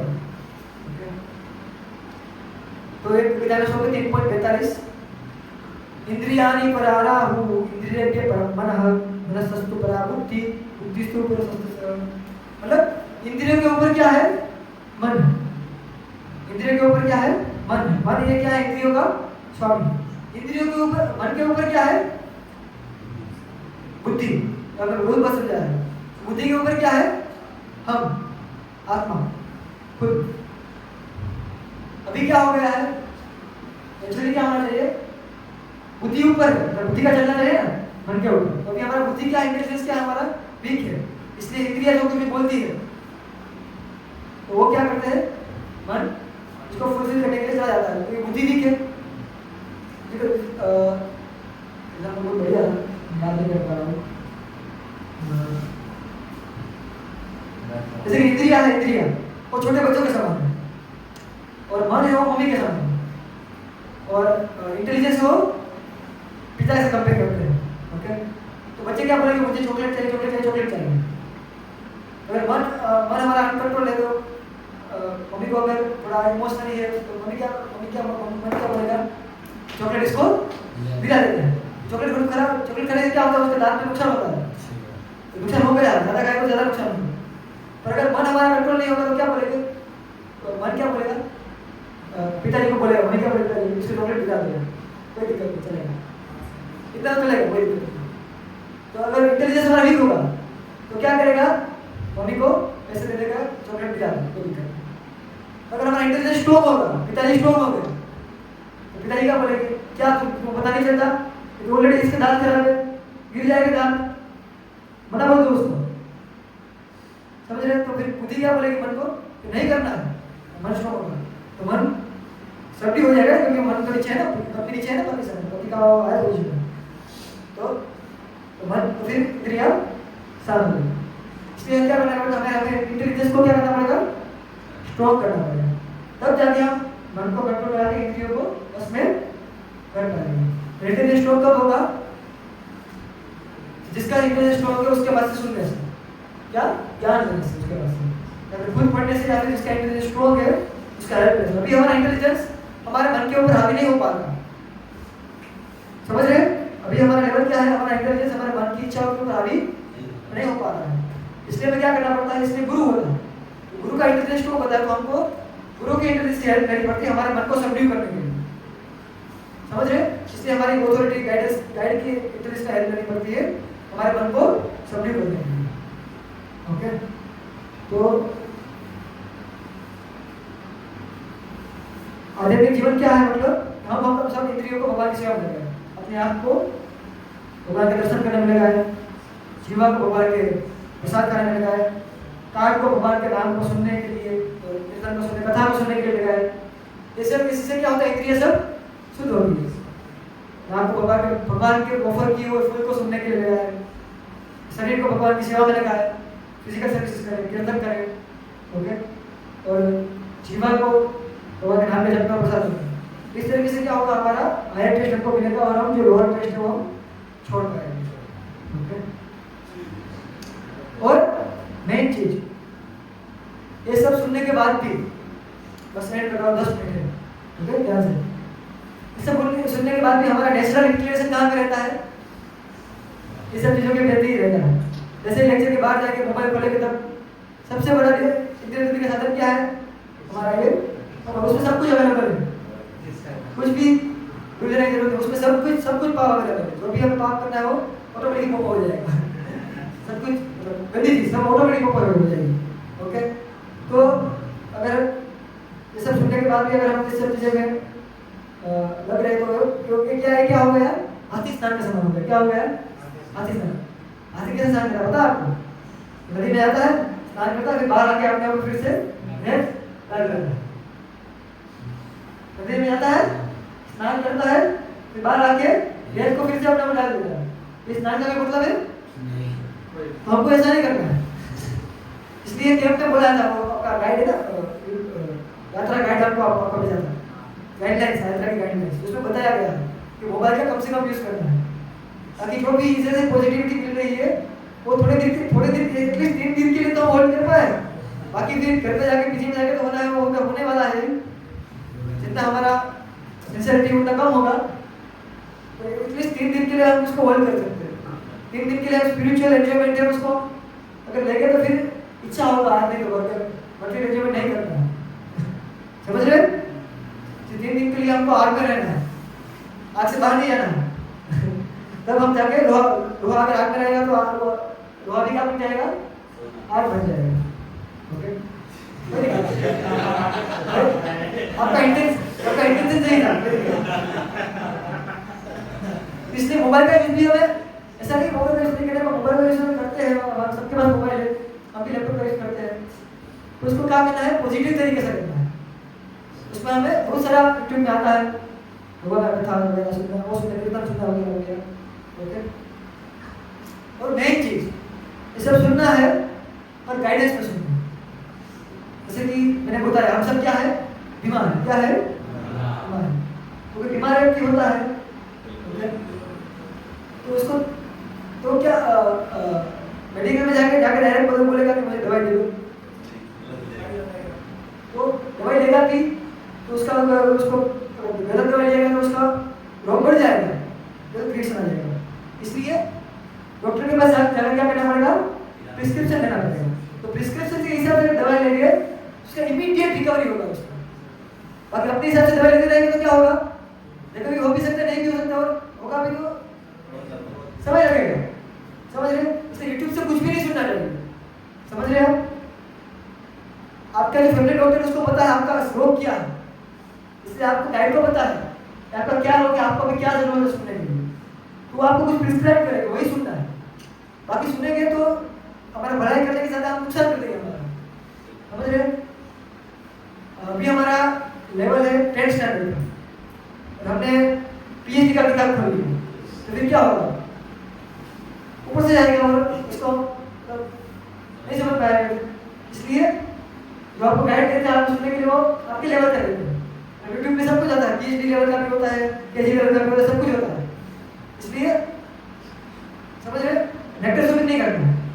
क्या? नेक्टर शॉपिंग नहीं करना, जो भी बनना है ऐसा नहीं करना है। सुनने की इच्छा है तो पूछना है क्या मुझे सुनने के लिए दो, वो अपने हिसाब अपने लेवल के हिसाब से आपको सुनने के लिए देंगे। ओके, तो जितना हम स्ट्रिक्टली प्रिस्क्रिप्शन को फॉलो करेंगे उतना स्ट्रिक्टली रिकवर हो जाएगा, जल्दी रिकवर हो जाएगा। समझ रहे? समझ रहे? इसलिए गाइडेंस सुनना चाहिए। ओके, तो बहुत ज़्यादा चीज़ें इसमें अभी थोड़ा हम स्किप करते हैं। तो हमारे सबके हृदय में एक होल है। क्या है? कोई कहाँ है होल? क्या बोल रहे हैं आप? मतलब इसका मतलब हमारे सबके हृदय में एक होल है जिसका शेप क्या है? कृष्ण का शेप। इसका शेप क्या है? कृष्ण का, कृष्ण त्रिभुवन, वो ऐसा शेप है। हमारे सबके हृदय में वो होल है, उसका शेप क्या है? कृष्ण का शेप।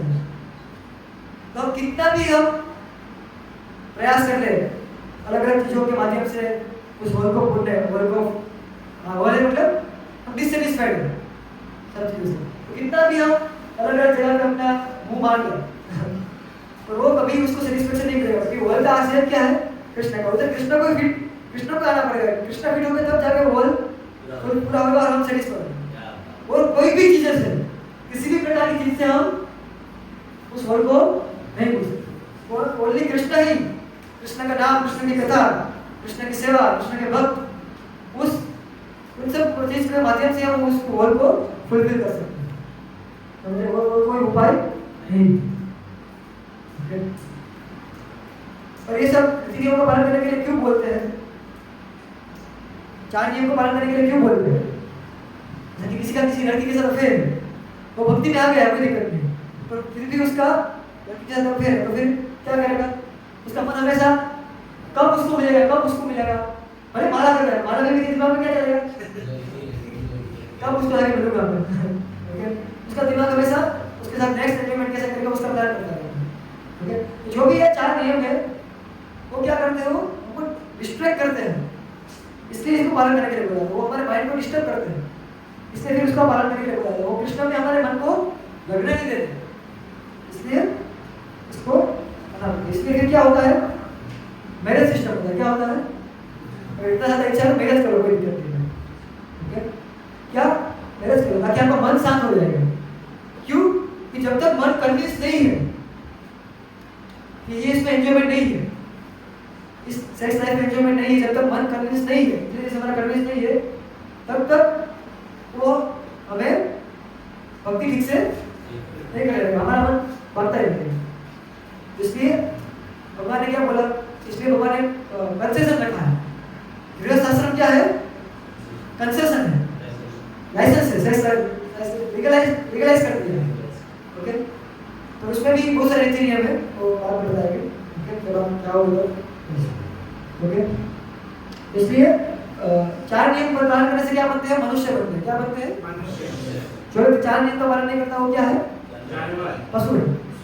ओके, और जो व्यक्ति 4 नियम का पालन करने से व्यक्ति मनुष्य बनता है, और जो व्यक्ति माया करता है, सोना माया करता है, उससे क्या बनता है? वो गलत बनता है। ये दोनों चीज नहीं करता वो पशु ही है। ओके, इसलिए विदाउट रेगुलेशन हम भगवान कृष्ण को एक्सपीरियंस, भक्ति को एक्सपीरियंस नहीं कर पाते। ये सब रेगुलेशन का पालन करना है, और रेगुलेशन हमारे लिए अच्छा है। This is the regulatory principle of freedom. क्या? हमको मुक्त करते हैं, बांधते नहीं है। क्या लगता है? मुझे इतना सारा बंधन, क्या मतलब? ये नहीं करना, ये नहीं करना। बाहर लोगों को लगता है क्या मतलब आप चाय भी नहीं पीते? मतलब क्या मतलब? क्रिकेट नहीं देखते आप? ओहो, मतलब आपका जीवन कैसा है? क्रिकेट भी नहीं देखते आप, चाय भी नहीं, मतलब टीवी मूवी भी नहीं देखते? अरे यार, मतलब लोगों को आश्चर्य लगता है कि लोग इसके बिना, आप लोग इसके बिना कैसे रह सकते हैं? पर हम रहते हैं क्योंकि हमको हायर टेस्ट मिलना है ना। ये पुणे में मुंह माने क्यों जाते हैं? समझ रहे हैं? ओके, तो इसलिए इंटेलिजेंस का 2 एस्पेक्ट होता है। क्या? पावर ऑफ डिस्क्रिमिनेशन और पावर ऑफ डिटर्मिनेशन। क्या? Power of discrimination, intelligence show करना है ना, तो 2 प्रकार के कर सकते हैं। तो होता है पावर ऑफ डिस्क्रिमिनेशन, और एक तो होता है पावर ऑफ डिस्क्रिमिनेशन। ध्यान से सुनना, बहुत इंपॉर्टेंट है। डिस्क्रिमिनेशन मतलब क्या सही है, क्या गलत है, विवेक बुद्धि। इसको क्या बोलते हैं? विवेक बुद्धि। क्या सही है, क्या गलत है, उसकी पहचान करना, वो डिस्क्रिमिनेशन का काम है। डिटर्मिनेशन का काम क्या है? कि सही है उस चीज को करना, विल पावर को बोलते हैं, डिटर्मिनेशन पावर। ओके, तो डिस्क्रिमिनेशन कैसे बढ़ता है? सुनने से। मैंने क्वेश्चन बोला कैसे? सीनियर से सुनने से क्या बढ़ता है? हमारा डिस्क्रिमिनेशन पावर बढ़ता है। ओके, तो 2 प्रकार के ब्रह्मचारी होते हैं। क्या? एक मुक्कुर ब्रह्मचारी और एक नैष्ठिक ब्रह्मचारी। 25 साल तक तो सबको ब्रह्मचारी रहना है शास्त्र के हिसाब से। बाद में भी ऑप्शन है गृहस्थ वगैरह। 25 साल तक तो हमको मिनिमम ब्रह्मचारी व्रत का पालन करना चाहिए। ब्रह्मचारी लाइफ मतलब स्टूडेंट लाइफ। अगर ब्रह्मचारी का पालन नहीं करेंगे तो हम लर्निंग नहीं कर पाएंगे, क्योंकि हम डिस्ट्रैक्ट रहेंगे वजह से। लर्निंग करना है तो फोकस होना चाहिए ना। तो जो व्यक्ति ब्रह्मचर्य का पालन करता है उसका फोकस कभी रह ही नहीं सकता। समझ रहे? 2 प्रकार के ब्रह्मचर्य। नैष्ठिक मतलब जिसने कभी भी अपना विजय का स्मरण किया ही नहीं। उपकरण मतलब कि दोनों गुरु के पास जाते हैं। दोनों गुरु के पास समझे उपकरण और नैष्ठिक। तो उपकरण ब्रह्मचारी का क्या होता है? को स्पिरिचुअल माने गुरु को रिजेक्ट नहीं करते, उनको सम्मान करते हैं। तो जो गुरु बोल रहे हैं उसको, उससे वो कन्विंस नहीं होते, इसमें सुख नहीं है यार, बच जाओगे, समझ जाओगे, उससे कन्विंस नहीं होते। पर गुरु का रिस्पेक्ट तो करते ही है, रिस्पेक्ट कराएगा तो गुरु इतना बता रहेगा। ओके, और फिर मैनेज करते हैं वो, और फिर वो एंजॉय करते हैं, और फिर उसको एंजॉय करने के बाद उसको रियलाइज होता है ये जो बोल रहे गुरु वो सही था, खामखा मैंने इतना लोड ले लिया। ओके, और फिर क्योंकि जब तक माइंड कन्विंस नहीं होगा इसमें एंजॉय करने, तब तक भक्ति भी ब्रह्मचारी बनकर भी भक्ति वो ठीक से नहीं करता, इसलिए गुरु बोले कोई दिक्कत नहीं, कन्विंस हो गया तो सुनने से नहीं समझते, इसको फिर एक्सपीरियंस करके समझता दांतों पे गुरु बातों से नहीं समझते। ओके, इसलिए इनको क्या करना पड़ेगा, सुनना पड़ेगा ध्यान से और श्रद्धा रखनी पड़ेगी जो गुरु बोल रहे हैं वो सही है, और इसको अपनी लाइफ में अप्लाई करना पड़ेगा, और अप्लाई करेंगे तो क्या हो गया, हम भगवत धाम जाएंगे। डिटर्मिनेशन मतलब जो सही चीज है उसको पालन करने का प्रयास करना, वो कब आएगा, एक है कि थोड़ा बहुत हम सुन के भी आ सकता है, पर वो लंबे समय तक नहीं टिकेगा। जैसे कि सोबरी मुनि, विश्वामित्र मुनि, उनके पास बहुत ज्ञान था, तो फिर भी उसका क्या हो गया, पतन हो गया। तो कब आएगा, it is a gift of Krishna which he gives when we serve the devotee. Determination power कब आएगा, कि भगवान का एक बहुत अमूल्य गिफ्ट है, इंद्रियों को कंट्रोल करने, मैंने बोला ना भगवान की शरण लेनी पड़ेगी। कैसे लेना पड़ेगा, जब हम ऐसे भक्तों की सेवा करेंगे जिसका डिटर्मिनेशन पावर स्ट्रॉन्ग है, ऐसे भक्तों की सेवा करेंगे, तो जब हम इंटेंसली प्रार्थना करेंगे भगवान को, माला करते करते भगवान के हृदय के सामने जाते हैं, तब जाके हमारा डिटर्मिनेशन पावर, विल पावर क्या होगा, स्ट्रॉन्ग होगा। ओके, तो हम सबका भगवान के साथ एक पर्सनल रिलेशन है, क्या है, हम सबका एक इंडिविजुअल संबंध है भगवान के साथ। ओके, इसलिए हमको क्या करना पड़ेगा, तो गुरु होते वो क्या है, माध्यम है, उस रिलेशनशिप को हमको पता नहीं करेंगे, तुम भगवान के दास हो, इस तरह से तुम्हारी सेवा है भगवान के नाम में। ओके, इसलिए जब भी हम भगवान के सामने जाते हैं तो भगवान हमें पूछते हैं, समझो आप, जब भी हम राधा गोविंद के सामने जाते हैं मंदिर में, हमारे इसको बताओ में, तो भगवान हमें पूछते हैं तुमने मेरे लिए क्या किया, तुम इधर आए हैं, हम किसी बड़े व्यक्ति से मिलने जाते हैं तो खाली हाथ जाते हैं, तुम लेके जाना चाहिए, खाली हाथ थोड़ी जाएंगे, तो भगवान को पूछते हैं तुम आए हो तो क्या किया तुमने, वैसा नहीं बोलते प्रभु जी ये सब तो सेवा कर रहे ना, पर कभी इसमें था, इसमें खड़ा था। हमारा भी कुछ पर्सनल ऑफरिंग होना चाहिए गुरु के प्रति और भगवान के प्रति, तब जाके हमारा पर्सनल रिलेशनशिप जो है भगवान के साथ वो क्या होगा, रिवाइव होगा। समझ रहे, इसलिए हमको भगवान की सेवा में जुड़ना पड़ेगा। स्टार्टिंग में सब चीज हमको मैंने बोला अच्छा नहीं लगेगा, और अगर एक बार आदत पड़ गई इसकी तो फिर आनंद ही आनंद है। ओके, प्रभुपाद जी बोलते हैं स्पिरिचुअल लाइफ इज डिफिकल्ट, क्या spiritual life is difficult but material life is impossible, क्या मटेरियल लाइफ इज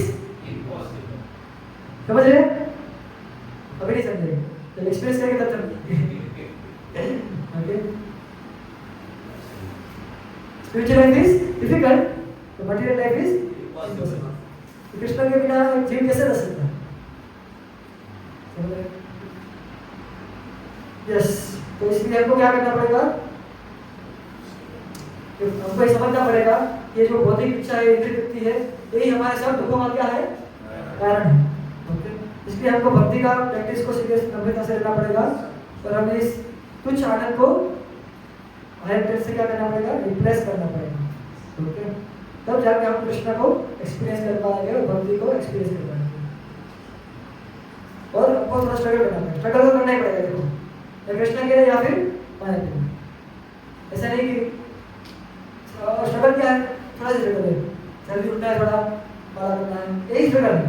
बाहर की लाइफ में तो अब भूल जाओ, तो आपको पूरा निचोड़ देंगे तो फिर भी क्या बोलेंगे, तुमने मेरे लिए क्या किया, लास्ट में क्या पूछेंगे, क्या किया तुमने मेरे लिए पूरे लाइफ में, पूरा निचोड़ देंगे, फिर बोलेंगे क्या किया तुमने मेरे लिए, क्या किया, इधर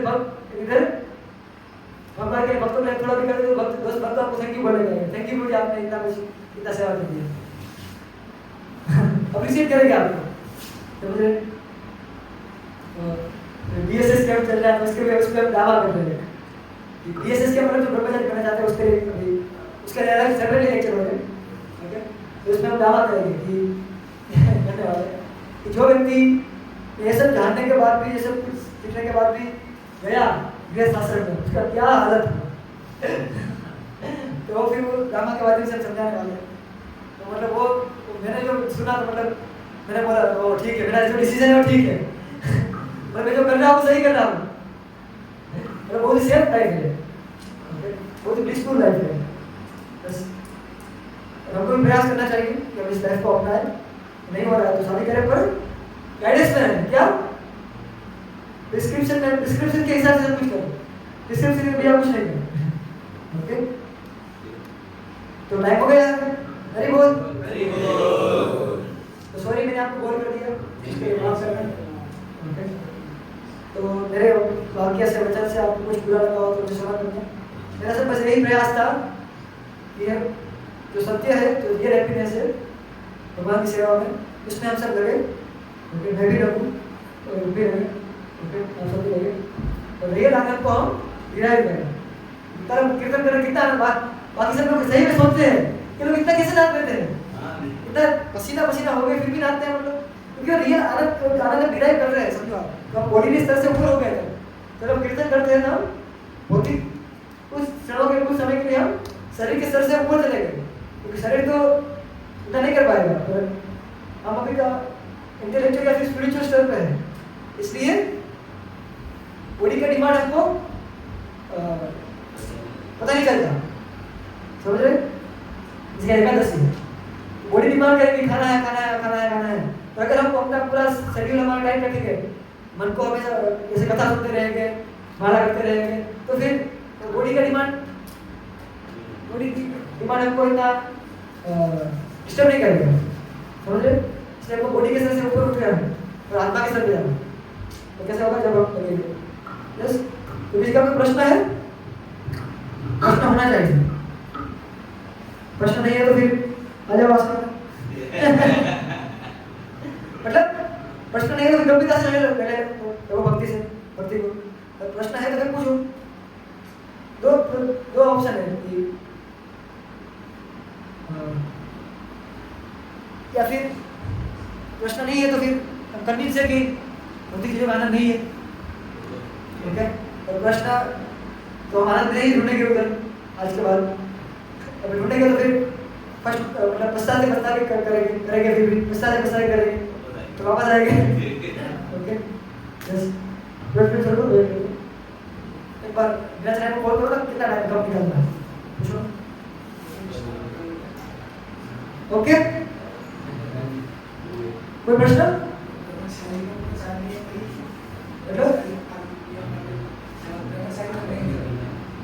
चार नियम तो सबको पालन करना है, ब्रह्मचारी हो या गृहस्थ हो, चार नियम तो मनुष्य को करने के लिए, समझ रहे हैं, मनुष्य बनने के लिए।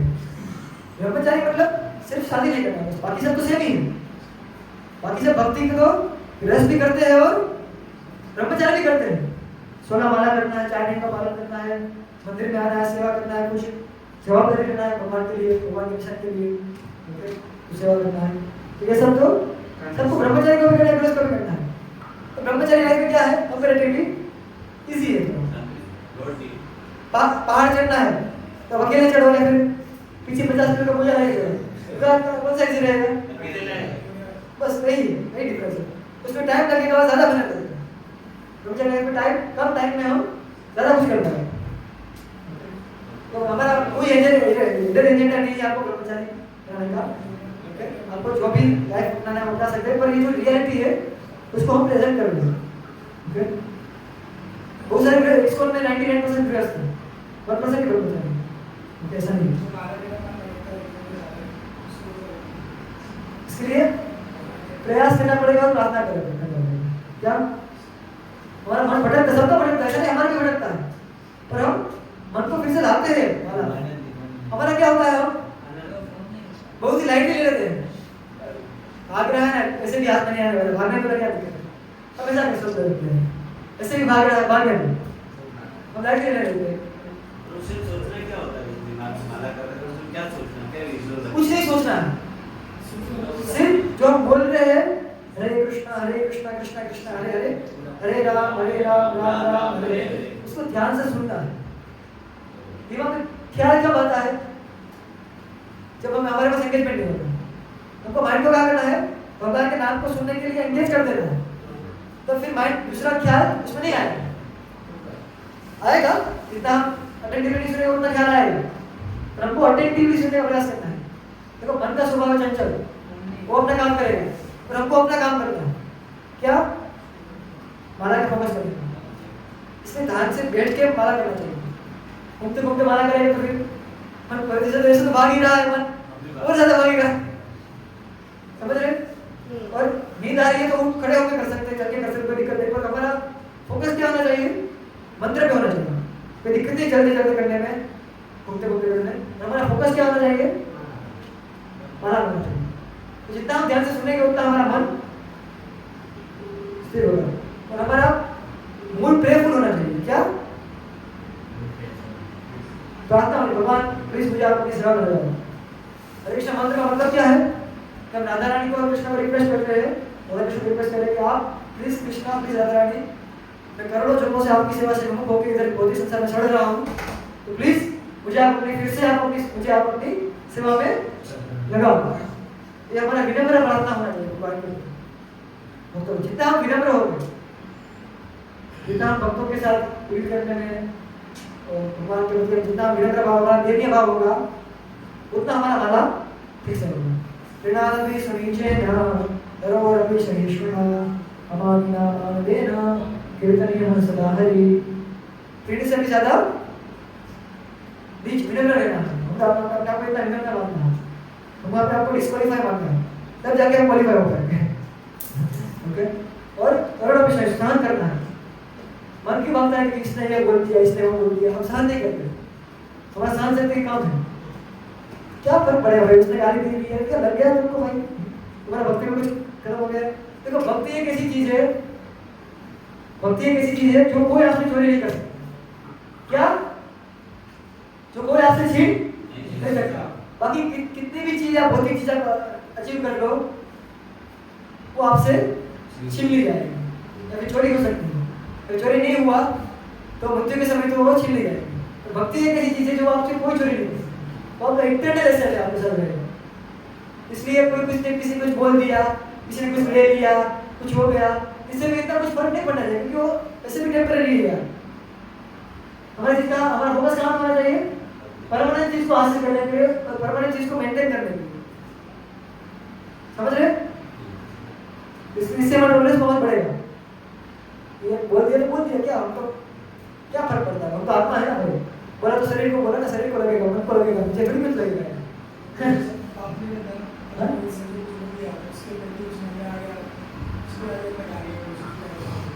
तो लगेगा ना, लगेगा। इसलिए तो बोले टॉलरेट करो, इसलिए तो बोले टॉलरेट करो। बोलना नहीं है, मन में आगे दिखते हैं, बोलना नहीं। बोलेंगे तो फिर क्या होगा? फिर वो बढ़ता रहेगा, साइकिल चलता रहेगा। आपने उसको बोला, वो आपको बोलेगा उससे। इसलिए किसी एक को टॉलरेट करना पड़ेगा। समझ रहे हैं? किसी एक को तो टॉलरेट करना पड़ेगा। तो भक्त को कोई बाहर को पता नहीं है सब। यस ये क्वेश्चन है कुछ? और कुछ क्वेश्चन?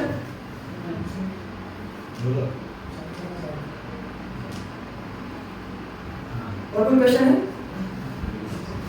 देखो हमारा शादी करने में कोई दिक्कत नहीं है, पर ये सब पता होना चाहिए हमारा मेन गोल क्या है। आपको ऐसा लग सकता है कि मुझे क्या बोल रहे हैं यार ये सब, पर हमारा मेन गोल क्या? भक्ति करना। वो कॉम्प्रोमाइज नहीं होना चाहिए शादी करके। समझ रहे हैं? कोई दिक्कत नहीं है, कर सकते हैं। और कोई प्रश्न? एक बार क्या हुआ, स्टोरी बता रहा हूँ, बढ़िया टाइम है तो या फिर नहीं बताना? फिर सुना सबको बहुत महान आचार्य हो गए सनातन गोस्वामी। एक शिव जी के बहुत बड़े भक्त थे। सनातन गोस्वामी तो भगवान कृष्ण के भक्त थे। शिव जी के बहुत बड़े भक्त थे, तो शिव जी की बहुत तपस्या किया उन्होंने। शिव जी प्रकट हो गए। ओके, तो शिव जी ने शिव जी से माला बनाया। इस जो संसार में सबसे जो मूल्यवान चीज है वो मुझे आप दे दो। शिव जी ने बोला कि अगर आपको चाहिए तो वृंदावन में एक बाबा है, उसका नाम है सनातन गोस्वामी। ओके, उसके पास मैंने उनको दिया है, आप उनके पास जाओ, उनके पास से ले लो। ओके, तो बैग करके गए, अपनी पत्नी को बोला कि शिव जी पसंद हो गए। अभी शिव जी ने बोल दिया कि इनके पास जो बड़ी बात है उससे बस लेना।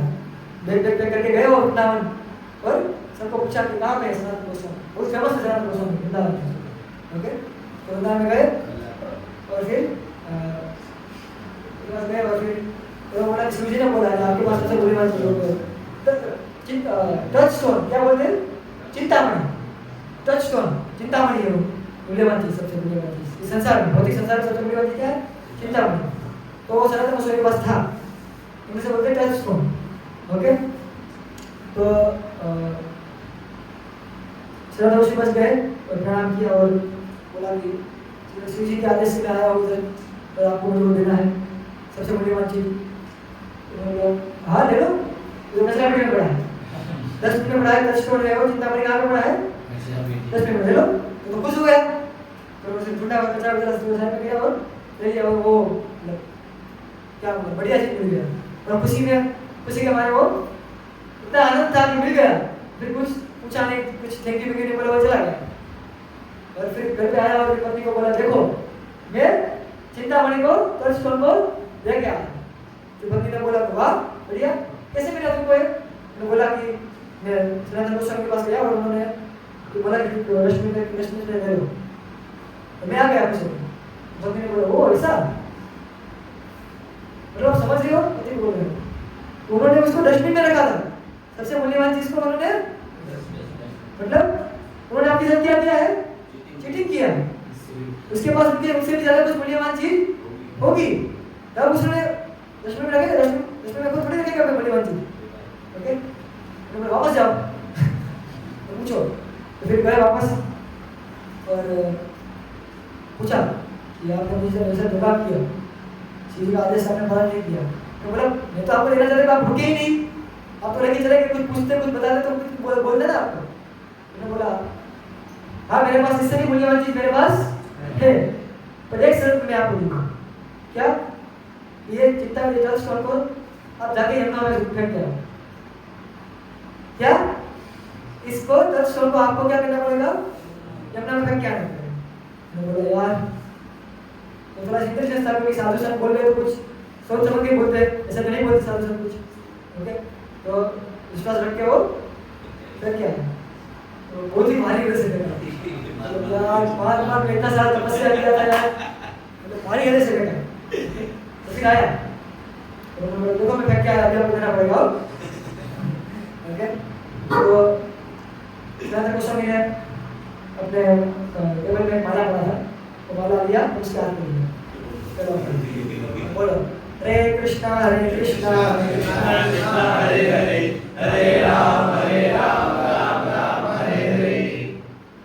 उन्होंने बोला कि चिंतामणि से तुम जो भी धन अर्जित करो, चिंतामणि का क्या होता है, जिसको भी आप टच करते हो, लोहे टच करते हो सोना मिल जाता है, तो भी आप अम्प्लीमेंट करोगे वो सब क्या है, निरर्थक है, वो सब मूल्यहीन है। चिंतामणि और जिससे भी आप चिंतामणि से अर्जित करोगे वो सब क्या है, मूल्यहीन है, क्योंकि वो आपके शरीर के नष्ट होने के साथ, समय के साथ क्या हो जाएगा, नष्ट हो जाएगा, सब मूल्य नहीं, इससे नष्ट हो जाएगा ना।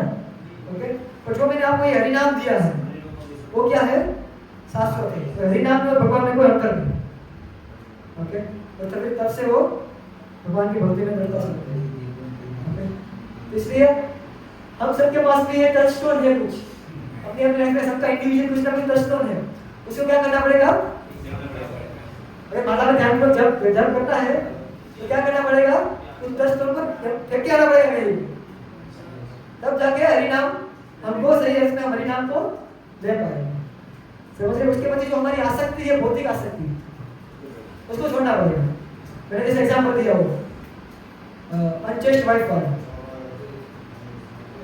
करना है ड्यूटी सब कुछ करने, पर हमारा आसक्ति कहाँ पे होना चाहिए, भगवान के पास, भगवान के लिए करते हैं। वो उसके लिए डिटेलिंग में आपको आपके लिए क्या है क्या नहीं, आप अपने जो कुछ भी फैसिलिटी को पूछ सकते हैं, कैसे कैसे क्या करना है, क्या करना है, उससे साइड हो सकता है। ओके, तो सर स्टोरी यहाँ पे ओके, तो अभी आप सब फ्री है। अरे नहीं बोलने वाले दूसरी बार मेरे क्लास में नहीं आए एक बोल प्रभुपाद की जय, उज्जैन यात्रा की जय, महाकाल की जय, कृष्ण बलराम की जय, शांति मुनि की जय। वे शांति मुनि आसन जाएगी।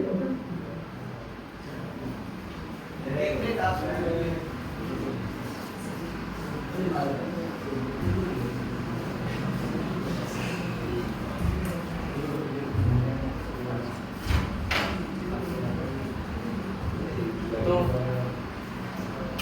हरे कृष्णा। आप सबको लेक्चर कैसा लगा? सोने वाले जाग गए? तो प्रभु ने इतना समय दिया और कैंपेन इतना अच्छा अरेंजमेंट कर रहे हैं प्रसादम का और काफ़ी सारी चीज़ों का भी, और एक नाटक भी होगा जैसे प्रभु जी ने कहा। तो प्रभु जी ने इतना सा समय दिया, इतना अच्छा लेक्चर दिया और साथ में इतना अच्छा भौतिकता में भी जगह दिया और आध्यात्मिकता में भी। हम 3 बार हरे कृष्णा महामंत्र के प्रभु जी का धन्यवाद करेंगे। हरे कृष्णा कृष्णा कृष्णा हरे हरे, हरे राम राम राम हरे हरे, हरे कृष्णा कृष्णा कृष्णा हरे हरे, हरे राम राम हरे हरे, हरे कृष्णा कृष्णा कृष्णा हरे हरे, हरे राम राम हरे हरे। इसलिए हमने वो भजन दिया था, अधरम मधुरम। मधुरता किसमें है? भगवान में ढूंढनी है मधुरता। रिप्लेसमेंट होगा।